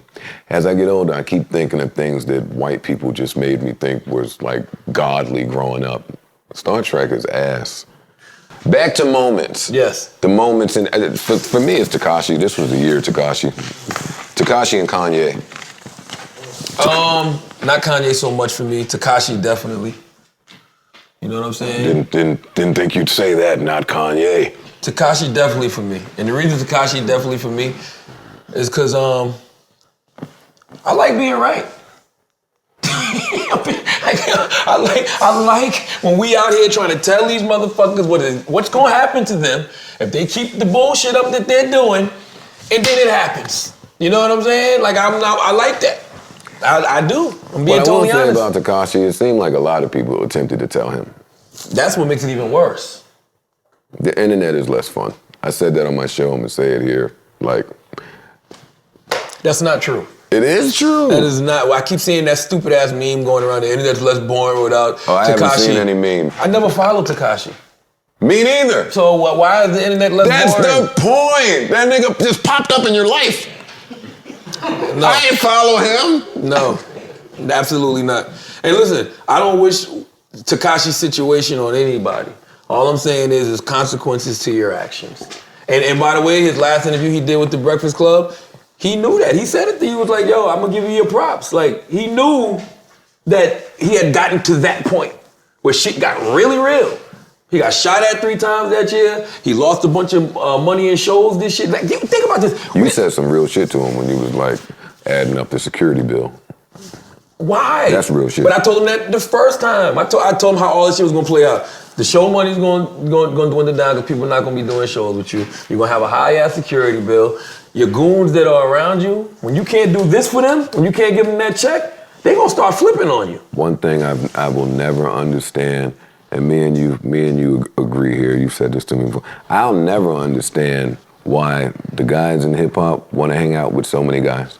Nah, I don't get that either. That makes zero sense to me. It's the dumbest logic in the universe. I like having a Dora Milaje. I like walking in with a bunch of women around me. It's easier to get in. It's easier to get in and less stressful. I've never liked working with guys though. I've always historically liked working with women. In particular, black women. I like working. I like having the sisters around me. I do. Like, that's what I enjoy. I don't know why. That's how I've always been. I don't really have a lot of dudes that I vibe with on that level. Or to be honest with you, a lot of dudes whose opinions I appreciate. But why don't you put Kanye in this list? Because the same things I'm saying about Tekashi, I feel like are applicable to Kanye. I was trying not to follow him, but every other week it felt like for at least 7 months. Oh, you mean as far as, I mean, Kanye definitely gave us moments. It was a moment. Yeah. The slavery was a choice thing was a moment. Him in the White House with the MAGA hat was a moment, you know. But I honestly have to say that's just, to me, that was just Kanye being Kanye. I just think that we're off what Kanye stands for in 2018, because none of it seems sincere anymore. Like that rant he went in when he went in on Drake on Twitter, and he was trying to weaponize mental health just to combat Drake in a rap battle. I didn't like that. We know this shit is about sneakers. We know it. Like 100%. sneakers is Kanye's bread and butter at this point. Yeah. Drake is potentially affecting his sneaker sales. 2 lines. Don't wear no 350s around me. Checks over stripes. Drake ain't doing his Adidas deal again because Pusha stepped all over that rollout. Mm-hmm. Drake's doing the Nike thing. deal. So it's just like Travis Scott has a Nike deal. Exactly. I think honestly Kanye is just threatened because number one, he's clearly jealous of Drake. That's no secret. And he's clearly threatened. I don't think that's clearly threatened. I don't even think it's a threat no more. Like let's be for real. Is Kanye an icon? Absolutely. His place is solidified, but he's still trying to be in that space, right? But his space isn't the space of Drake and Travis and all of those guys anymore. You're such a fucking hoe. I love it. It's probably not getting you in that space. Nah, but that's him trying to keep up with the young boys. And no disrespect to Clark Kent. That's him trying to keep up with the young boys. You know what I'm saying? Drake is... I have an issue anytime I see the old niggas try to keep up with the young dudes. Yeah. Because it's too much shit for us old dudes to do. Yes. Like, we don't have to behave that way. All right, so tell me about you're not a dancer, but how do you feel about all these? I enjoyed all the dances this year. Yeah. I enjoyed the Shiggy Challenge. Shiggy Challenge I enjoyed is dope. all the niggas in the train. I hope the Drake really gave him $250,000 because he deserved it. He didn't get that nigga no damn $250,000. Yo, whatever, but this Why did he deserve $250,000? I now sound like I'm hating. No, everything I say just sounds like I'm hating. I'll tell you why. You know, you've been in the game long enough to know they have marketing and promo budgets for these songs. Oh, did he deserve it? Yes. They didn't have to spend a dime. Yes, he deserved it. Because Shiggy wanted to dance in the middle of the Bronx or wherever the fuck he was at and made that shit red hot. So whatever money they was gonna give Shiggy, pay for that record, give it to Shiggy. He earned that. I agree, but they're not giving it to Shiggy. Somebody got it. Somebody took that money. I don't know if it was Drake or whoever. Somebody got it. So why not just give it to money? When they do the art, it's gonna be a budget for that In My Feelings shit. You don't think he got anything? Shiggy? Hell no, because he's still dancing.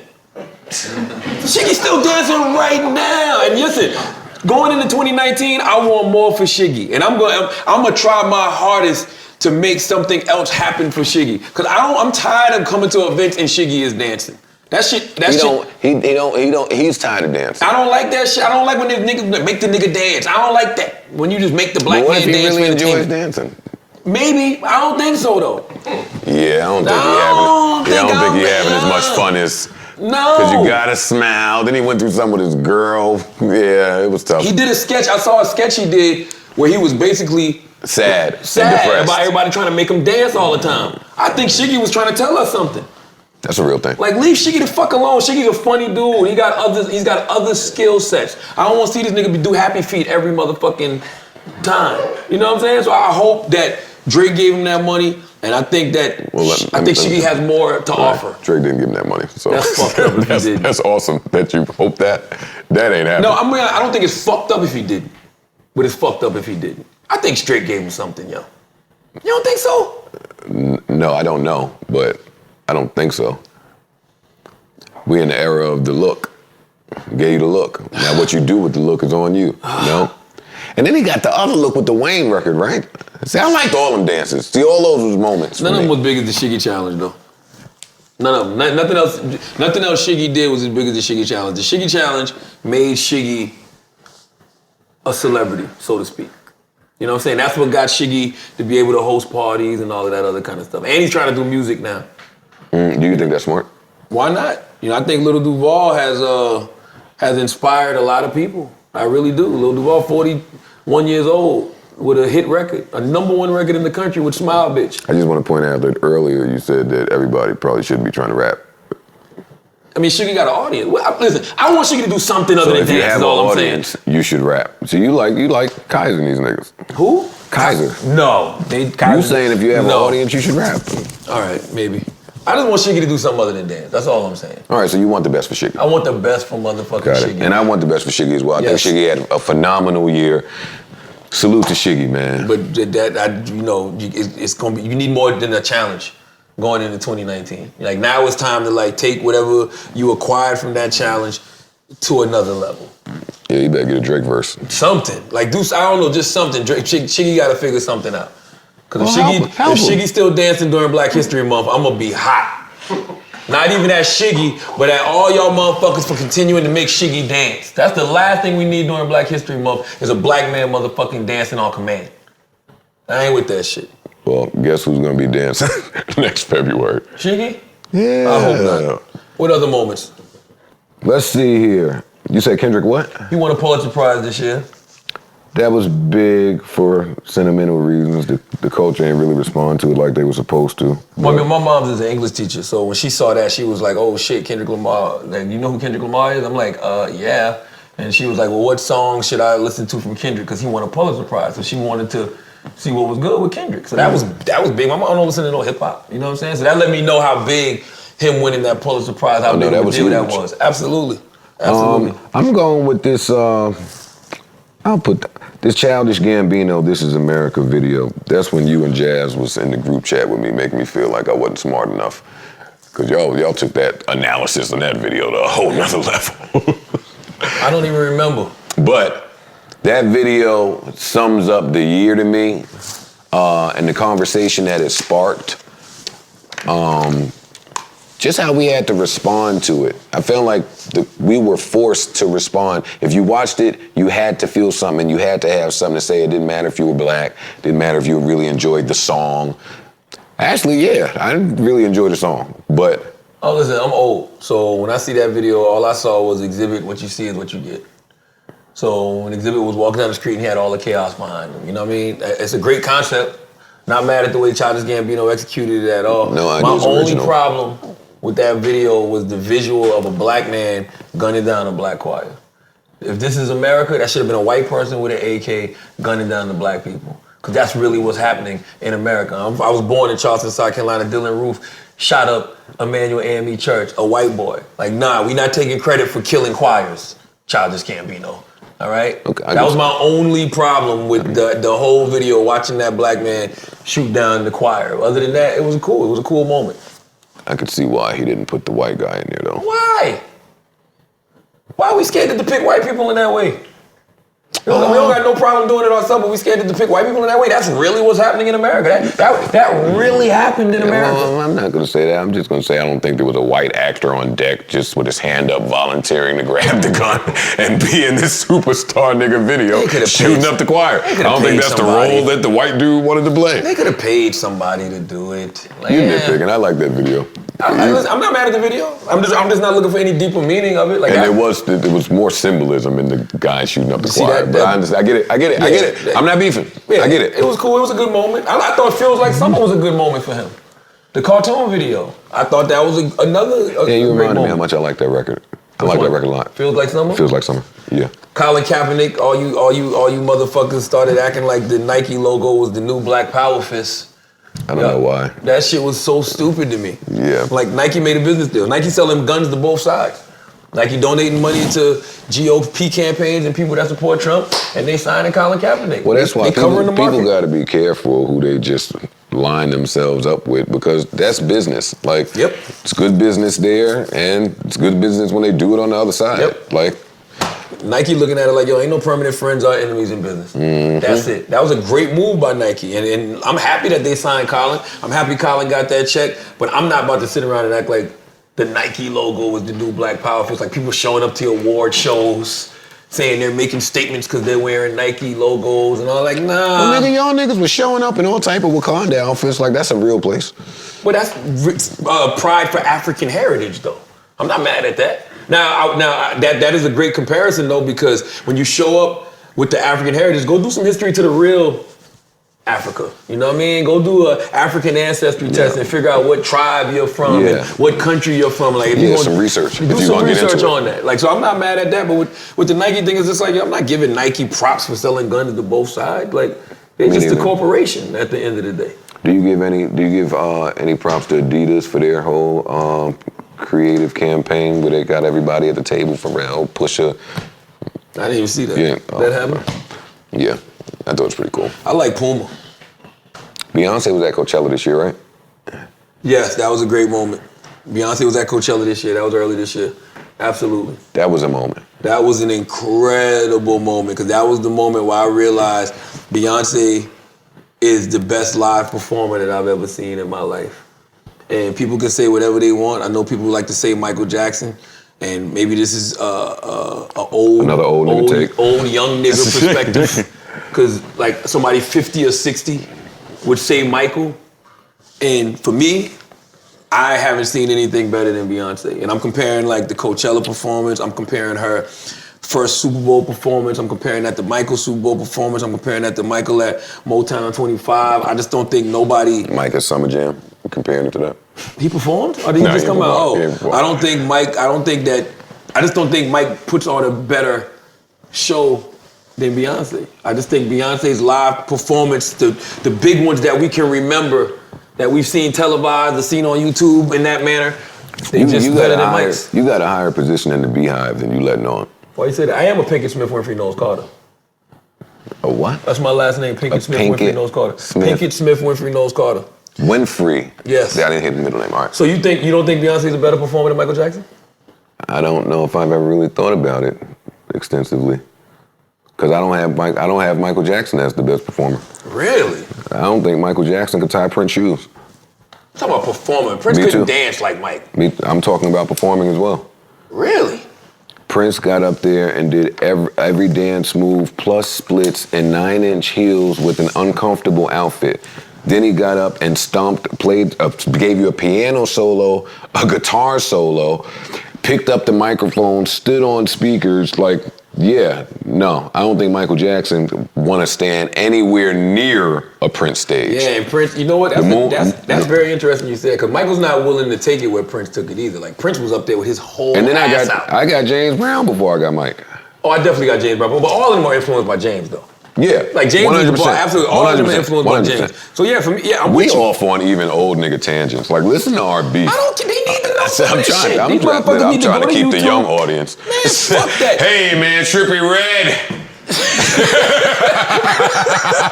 These motherfuckers need to go to YouTube and watch fucking James Brown shit so they can understand why we feel the way that we feel. I just watched the other day when Mike and Prince came out on James Brown shit when Prince tried to run Mike over with the car afterwards.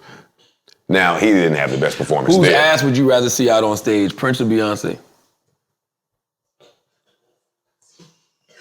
Yeah, what's the next one, man? Because you almost tricked me into saying Beyonce, and that's somebody's wife. You know, so no, I'm not talking about nobody's wife. I don't want to see nobody's wife. So it's Prince, cool. So listen, Nicki and that's beef. Okay, let's get to the beef. We on beef. All right, let's get to the beef. Let's go. We on beefs. Push and Drake, number one, my favorite beef.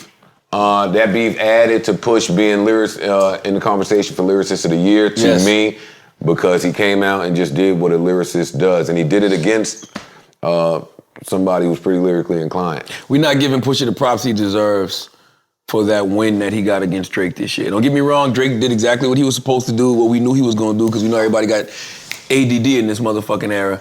He went on, made a lot of hits and shit. Everybody acknowledged that, though. Not like they should have, man. Like, Pusha got that's a body. That's the biggest rapper in the game. That's a great body to have on your resume.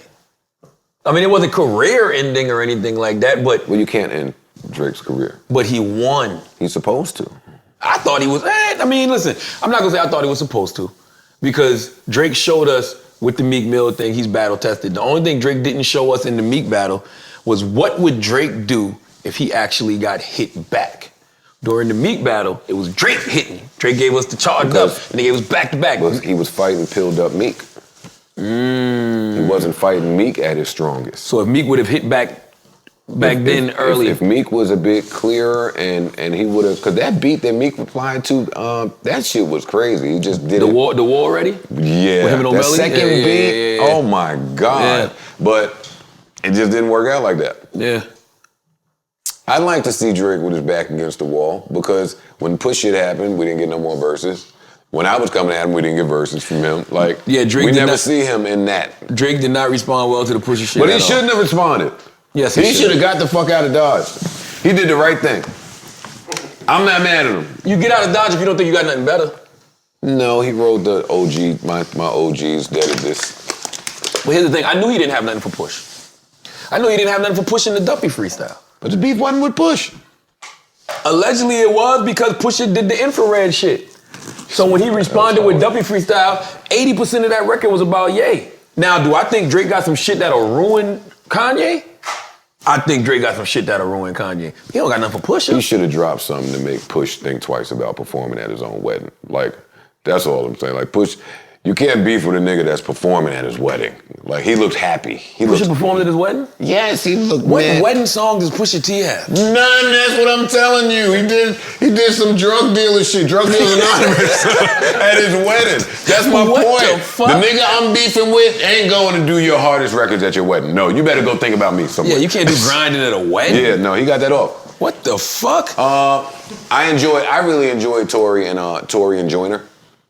I know that's one of the recent ones, and that was like for play, but I think that should happen a lot more. I think two niggas should just compete for the sake of competing. Y'all can be fans of each other, y'all can make a record together later, but I enjoyed the sparring back and forth. I thought that was corny. The quick response time. Why? Because I didn't think anybody should have took Tory Lanez serious when Tory Lanez said, "I'm the best rapper alive." He's not even technically a rapper. He's an R&B singer. So why did that rattle people? Like, and what bothers me about shit like that is when real MCs be asking for smoke. When real rappers be out here saying, "I'm the best, I'm the best, I'm the best," rappers don't be wanting to step up and challenge. But you wait when the R&B singer steps up, like you want smoke for Tory? Like, but he can rap. I'm not gonna call him an R&B singer, same way y'all don't call Drake an R&B singer. These new hybrid MCs just do a few different things. I like Tory as an artist. You didn't enjoy The Exchange?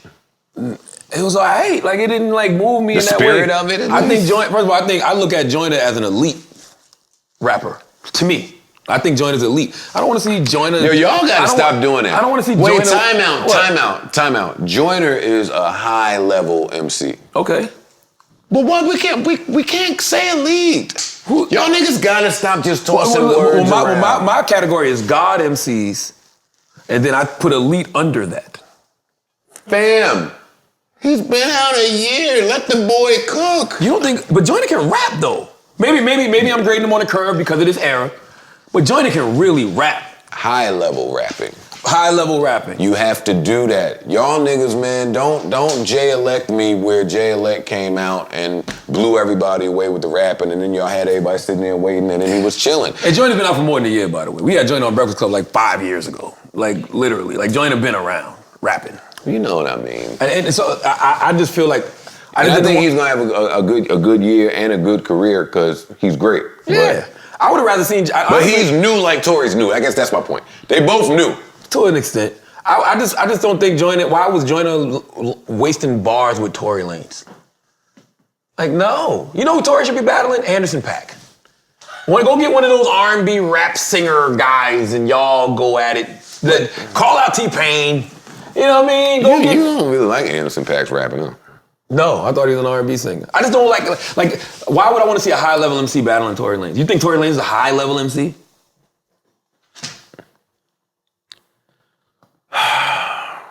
See, I wonder about you. I think you got a sneaky album coming out and you don't want to ruin no potential features. I have a Tory Lanez unreleased record that I was supposed to do on my computer somewhere before I retired. Okay. I had a bunch of those features and I just left them there. I'm retired. But no, it's not that. This is what I think. No, I may not view Tory as a high-level MC the way that I do Joyner. I also know that the high-level MC, the lower-level MC, can win a battle against a high-level MC. So I guess that's why I view it funny.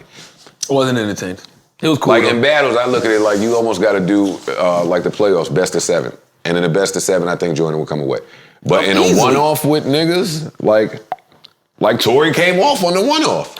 I guess that's my point. You shitting on him, Maul shitted on him, but he came off in a one-off. Tory made a better rap, freestyle, whatever you want to call it, than Joyner did. That's a fact. I agree with that. So that's important when some of these niggas with song making abilities step into the back to back. It's not a battle record. No. It's a great song. Great song. No. So that's my point. Where you got the high level MCs versus high level song makers. Yeah. I like to see the outcome. That's all. Machine Gun Kelly versus Eminem. I was proud of Machine Gun Kelly. Me too. I thought MGK smoked Eminem. He showed up. Even if you don't feel like he smoked him, he showed up. Nah, I think he smoked Eminem. I think that his record was better than Killshot.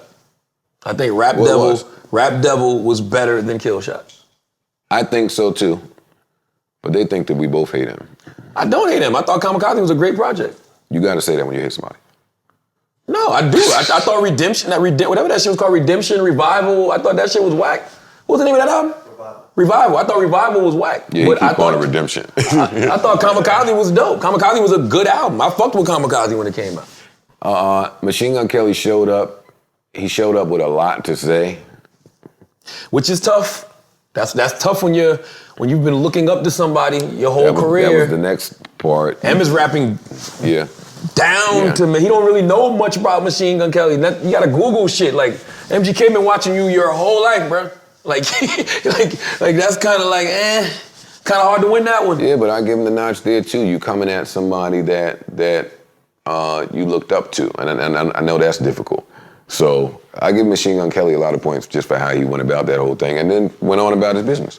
Didn't drag it, didn't milk it, didn't do a whole bunch of interviews. Yeah. It was just real in and out. It was smooth. I just loved all the optics of white people beefing that one weekend, because it was like it was more. MGK, white on white Eminem. beef. Oh, I loved it. Yeah, white on white beef. That was a good week. I loved it. What else? Cardi, Nicki. Is that over? I mean, they both said it's over, but is it over? Yeah, to be honest with you, I don't know how it got this far. I don't know if, I've been listening to a lot of things people have been saying. I don't know if we played a part in that, media. Did we play a part in that? I did. I 100% did.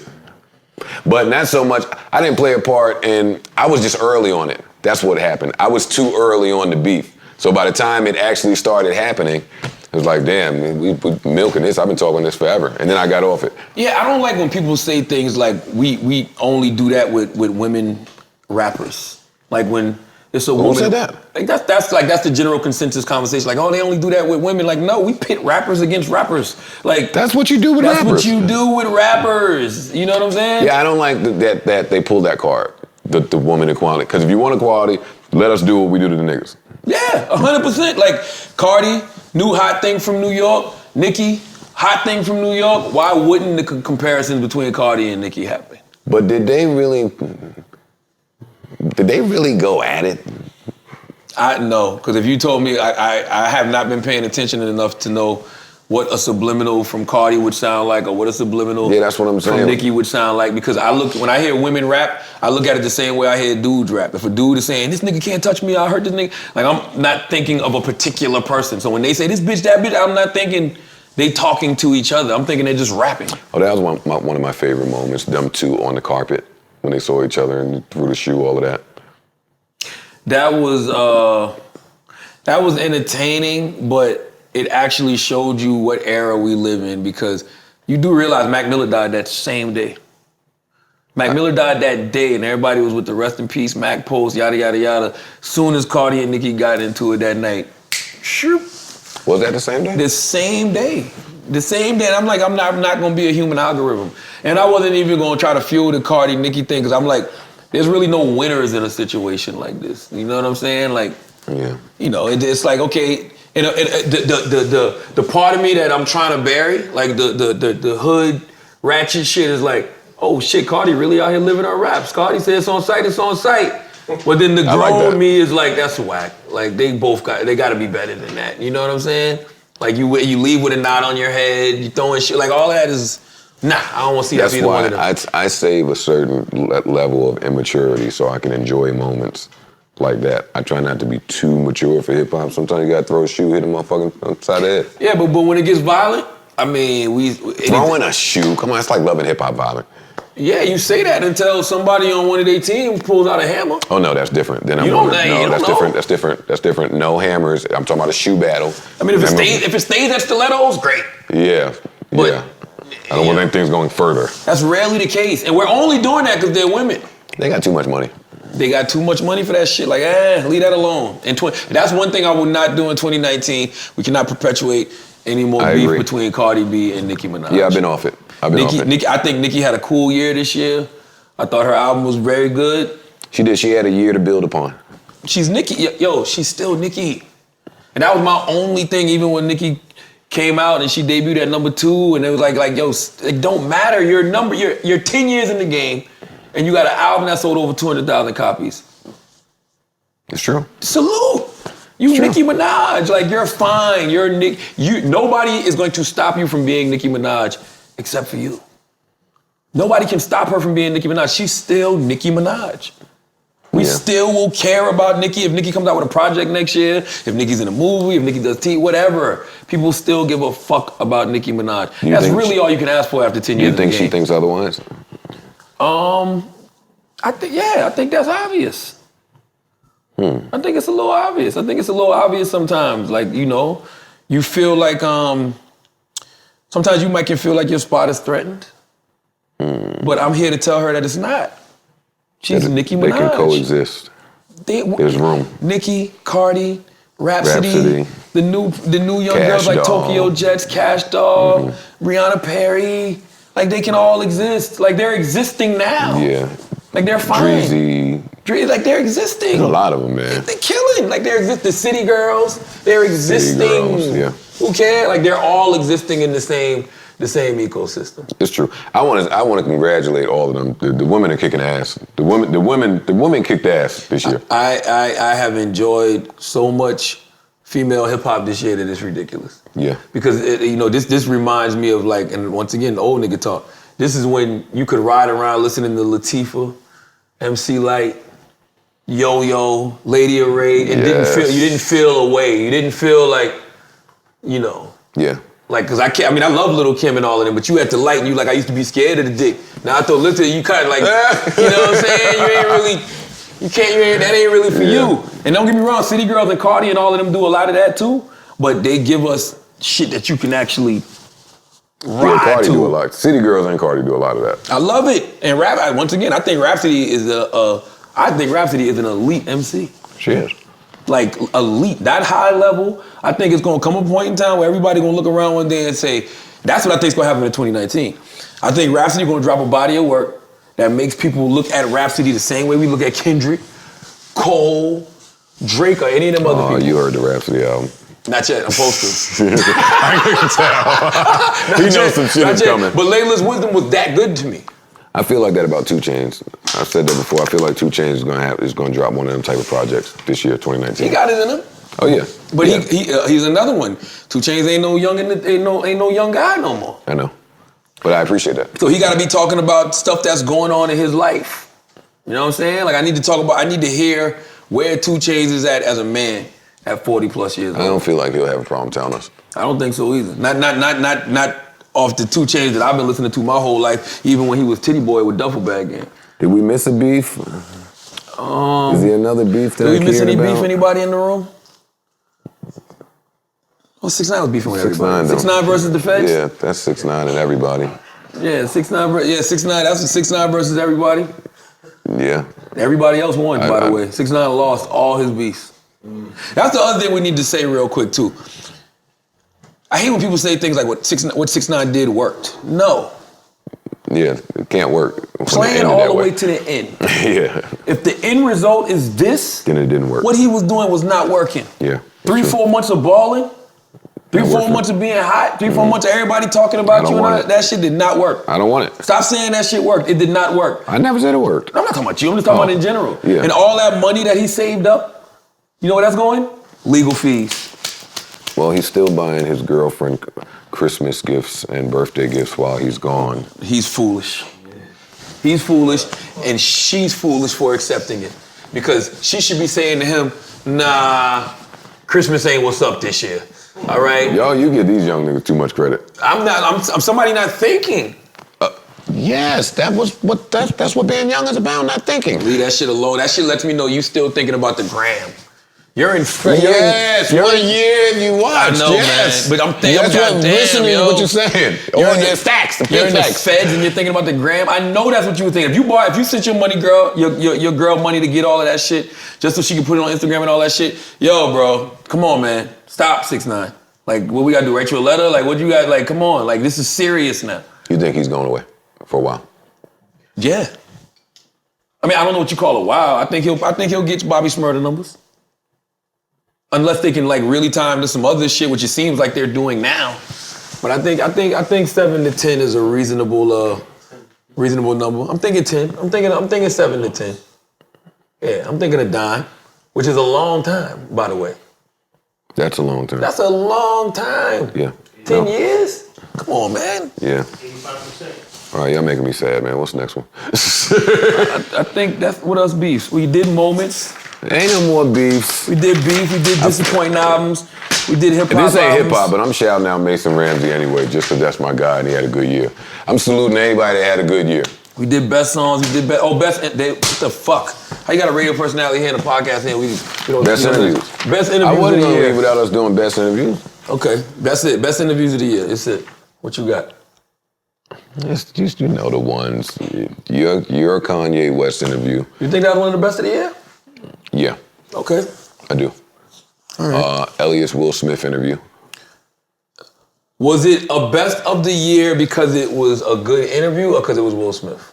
It was a good interview. It was a good interview. Y'all Tekashi interview. Which one? We had two. The first one when all y'all called me a hater. I don't think it was. And said I was hating on him. I think. And then everything I said ended up coming true. That one.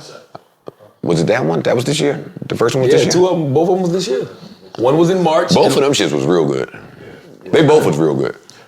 The first one, I just want the record to show everybody said I was trolling him, which was stupid to me, because I wasn't. I was telling him the truth.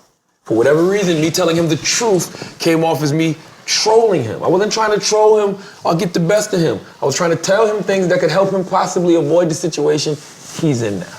And I'm not even mad at the situation he's in now because it's better than the alternative. Because I think that if you get shot at 3 times in 1 year... They saved his life. I say it all the time. That's all I'm saying. They saved his life. It's only a matter of time. So yeah, those, I'll put both of those for y'all. I think y'all Chance the Rapper interview. I was gonna say our Pusha interview and our Chance interview, I would put there. I like the Chance one better than the Pusha one. Pusha one was good, but I liked the Chance one a lot because I liked the dynamic of like Pusha wasn't out of his realm. Sitting down like with y'all. Chance might have been. Chance was definitely out of his realm. Chance wanted to do that. Nobody in Chance... Pusha wanted to do it. Yeah, but that's what I'm saying. That's Pusha's realm. But Chance wanted to come... Yeah, I got it. Chance does a lot of strategic, yes, coordinated things, appearances, all of that. That was out of his realm to sit down with the Joe Budden podcast. He killed it. I thought he did. I thought it was a great interview. That was his strategy in that. Let me go sit with these dudes that I don't really... And he bodied it. I thought that was great. Let me see, what else? I like the Breakfast Club Nipsey Hussle interview. That's a slept-on jewel that people... this was before Victory Lap came. Matter of fact, well, I had heard Victory Laps. I don't know if it was out yet or not. Oh, I did see that interview. That was a good interview. That was a good interview, but I credited Nipsey with that, not y'all. What do you mean? We gotta ask the questions. It's not like he came up there and just bodied it freestyling. Like, we gotta guide him. Yeah, y'all had a real good subject. Nipsey's one of those.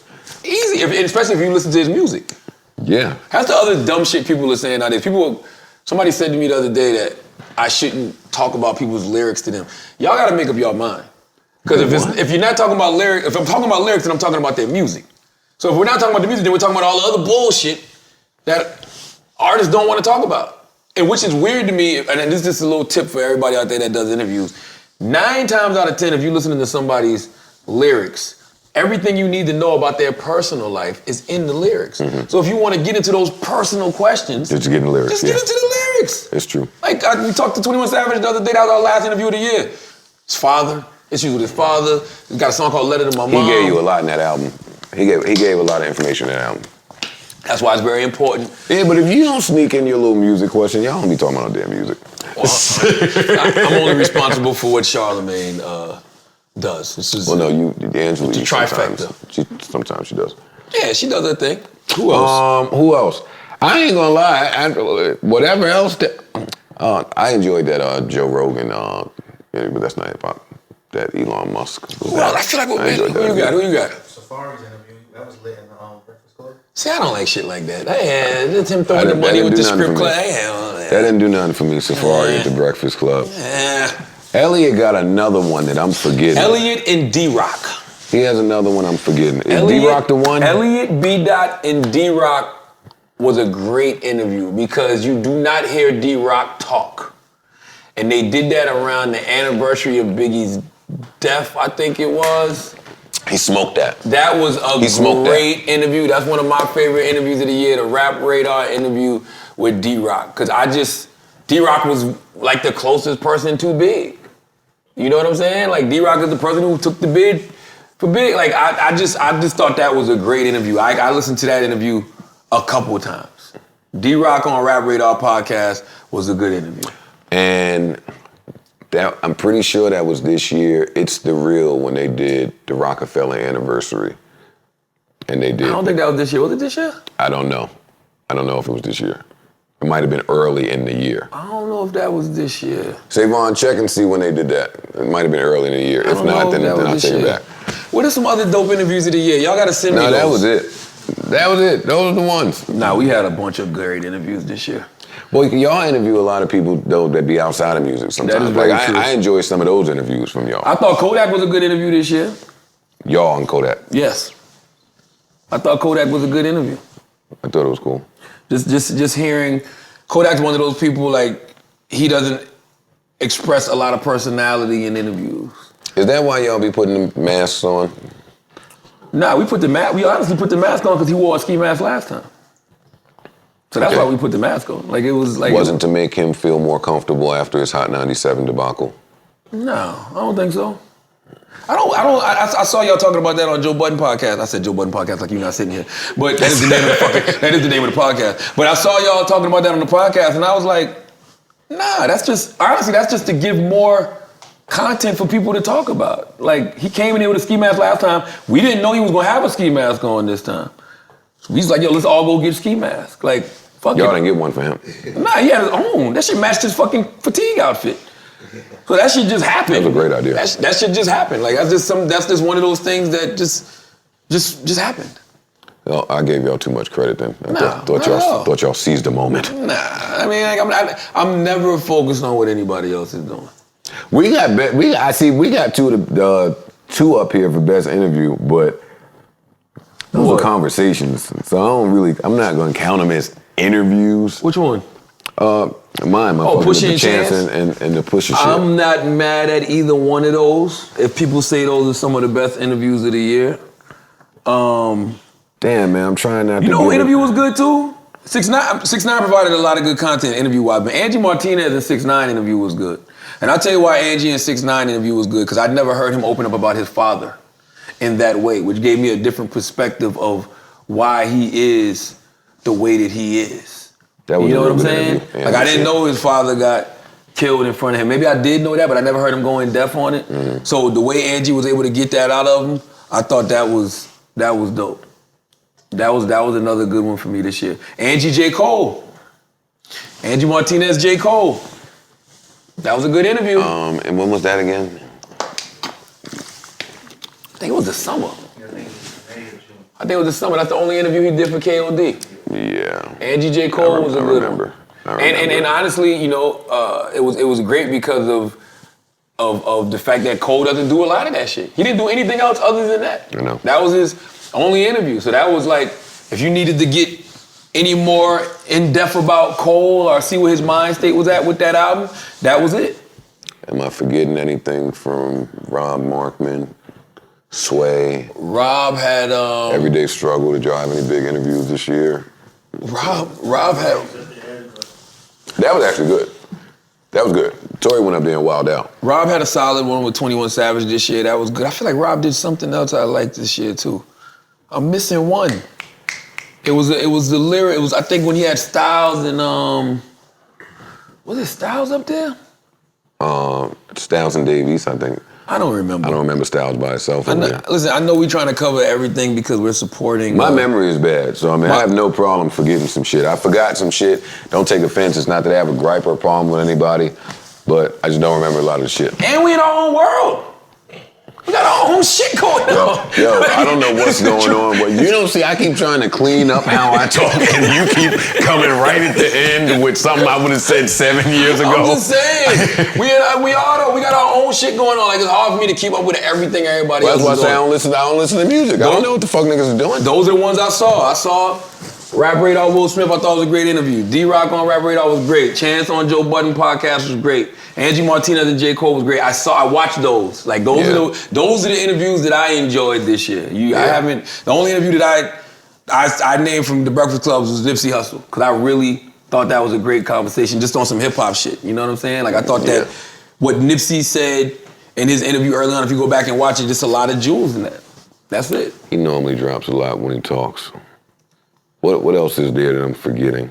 For the year? Probably a lot, but I think we've given them 2 hours of content, so who gives a fuck? That's a good point. We gave them what we gave. Like we covered what we covered what old niggas could cover in 2 hours. All right? Yeah, if you haven't seen some of them interviews, those was real good interviews. That fucking Elliott Wilson, that Will Smith one was great. Will Smith one was great. It was great because Will Smith he's not behind no fucking guard. He don't got no guard up no more. And that room was beautiful. That room was amazing. They did that shit out of the country. Listen, I'll give it to you. Y'all, that interview and your Kanye interview, those are the ones I watched and said, oh, those are beautiful. It's time to step the game up. It looks beautiful. Yeah. I'm happy to see the media niggas putting a lot more thought into the shit looking beautiful. Niggas changing shit, man. Well, no, you can't get the media niggas credit for that. Why? You gotta get the artist credit for that. Because Will Smith is the one who told Elliot and B-Dot fly out to Moscow or wherever the fuck they was at. They was out of the country somewhere. You think Elliot and B-Dot picked that spot? Like... Wait, Elliot and B-Dot flew to Moscow to have that interview? That shit was out of the country. They went abroad. All right, so I take it back. That's not an interview to you. That was like Morocco or someplace like that. I'm not I think it was Morocco. Them niggas flew out there for an interview? They flew out there for a fucking interview. Why? Why? You wouldn't fly out to interview Will Smith? No. Yes, you would. No, I wouldn't. Media man Joe absolutely would. They got me fucked up. Why wouldn't you? I wouldn't. I don't see why not. Because the universe would work it out. If we was in the same spot, I'm not flying to the you. The universe did work it out. The universe said, look, I'm in Morocco. I'm not flying to Morocco. Well, that's why. To talk to Will Smith? I'm out. Y'all niggas is Charlamagne is getting the fuck on the plane and going to talk to I know, you went and flew to Wyoming, so you definitely going to Morocco. I did. Let the record show I flew to Wyoming because I had to be in LA anyway, and they paid for the private jet. I don't know who budget that came out of. Somebody didn't get a video for me to fly to Wyoming, but hey. Somebody got an audit coming. I was there. Spilling these beans. And we was treating that PJ like it was a taxi. Like we was out. Look, I gotta be in LA. We flew to Wyoming, stopped in Wyoming, went right back out on the PJ, flew to LA, had to wait for Steve Rifkin and his son Alex and whoever else. They was like, yo, we riding with y'all to LA. Tiana, you hear this? I just want you to hear what they're doing with jet fuel and in the skies. That's all I'm saying. Listen, salute to Tiana though, because I don't know where she got the money from, probably her own. But she made one of the best videos of the year with motherfucking You Gonna Love Me. With the Wu-Tang remix. Oh my God. And she directed that herself. See, but that's just creative genius. They don't take a whole lot of money to do that. 2019 prediction, Tiana Taylor becomes the go-to video director for everybody. Get out of here. That's a good prediction. 2019 prediction. I already know a song that she's doing right now. All right, so let me end with a prediction then. Okay. My 2 Chainz one don't count, I would guess. That counts. Well, shit, I'm wrong. I'm sticking with him. I like a safe bet. You think 2 Chainz is gonna make one of those albums that make us look at him in a totally different way as an MC?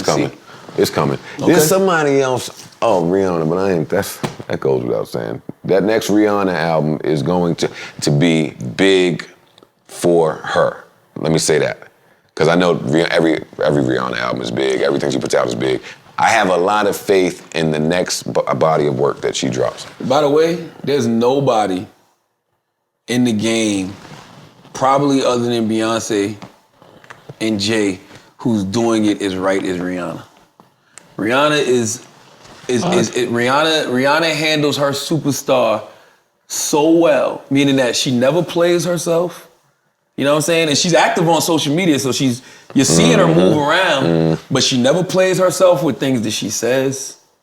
She's never whacked herself out with music. She's not one of these people chasing a sound every year, giving you a new song every year. She puts out music when she wants to. Like, there is nobody outside of Beyonce and Jay that is doing the superstar thing better than Rihanna. And this goes for all artists. We've seen Taylor Swift play herself. All of y'all was looking at Taylor Swift like she was somebody. She's never. A tall, doofy white girl. That's unseasoned chicken. I never looked at Taylor Swift like cool. No. Katy Perry played herself. Lady Gaga played herself. All of these superstars. What Gaga did?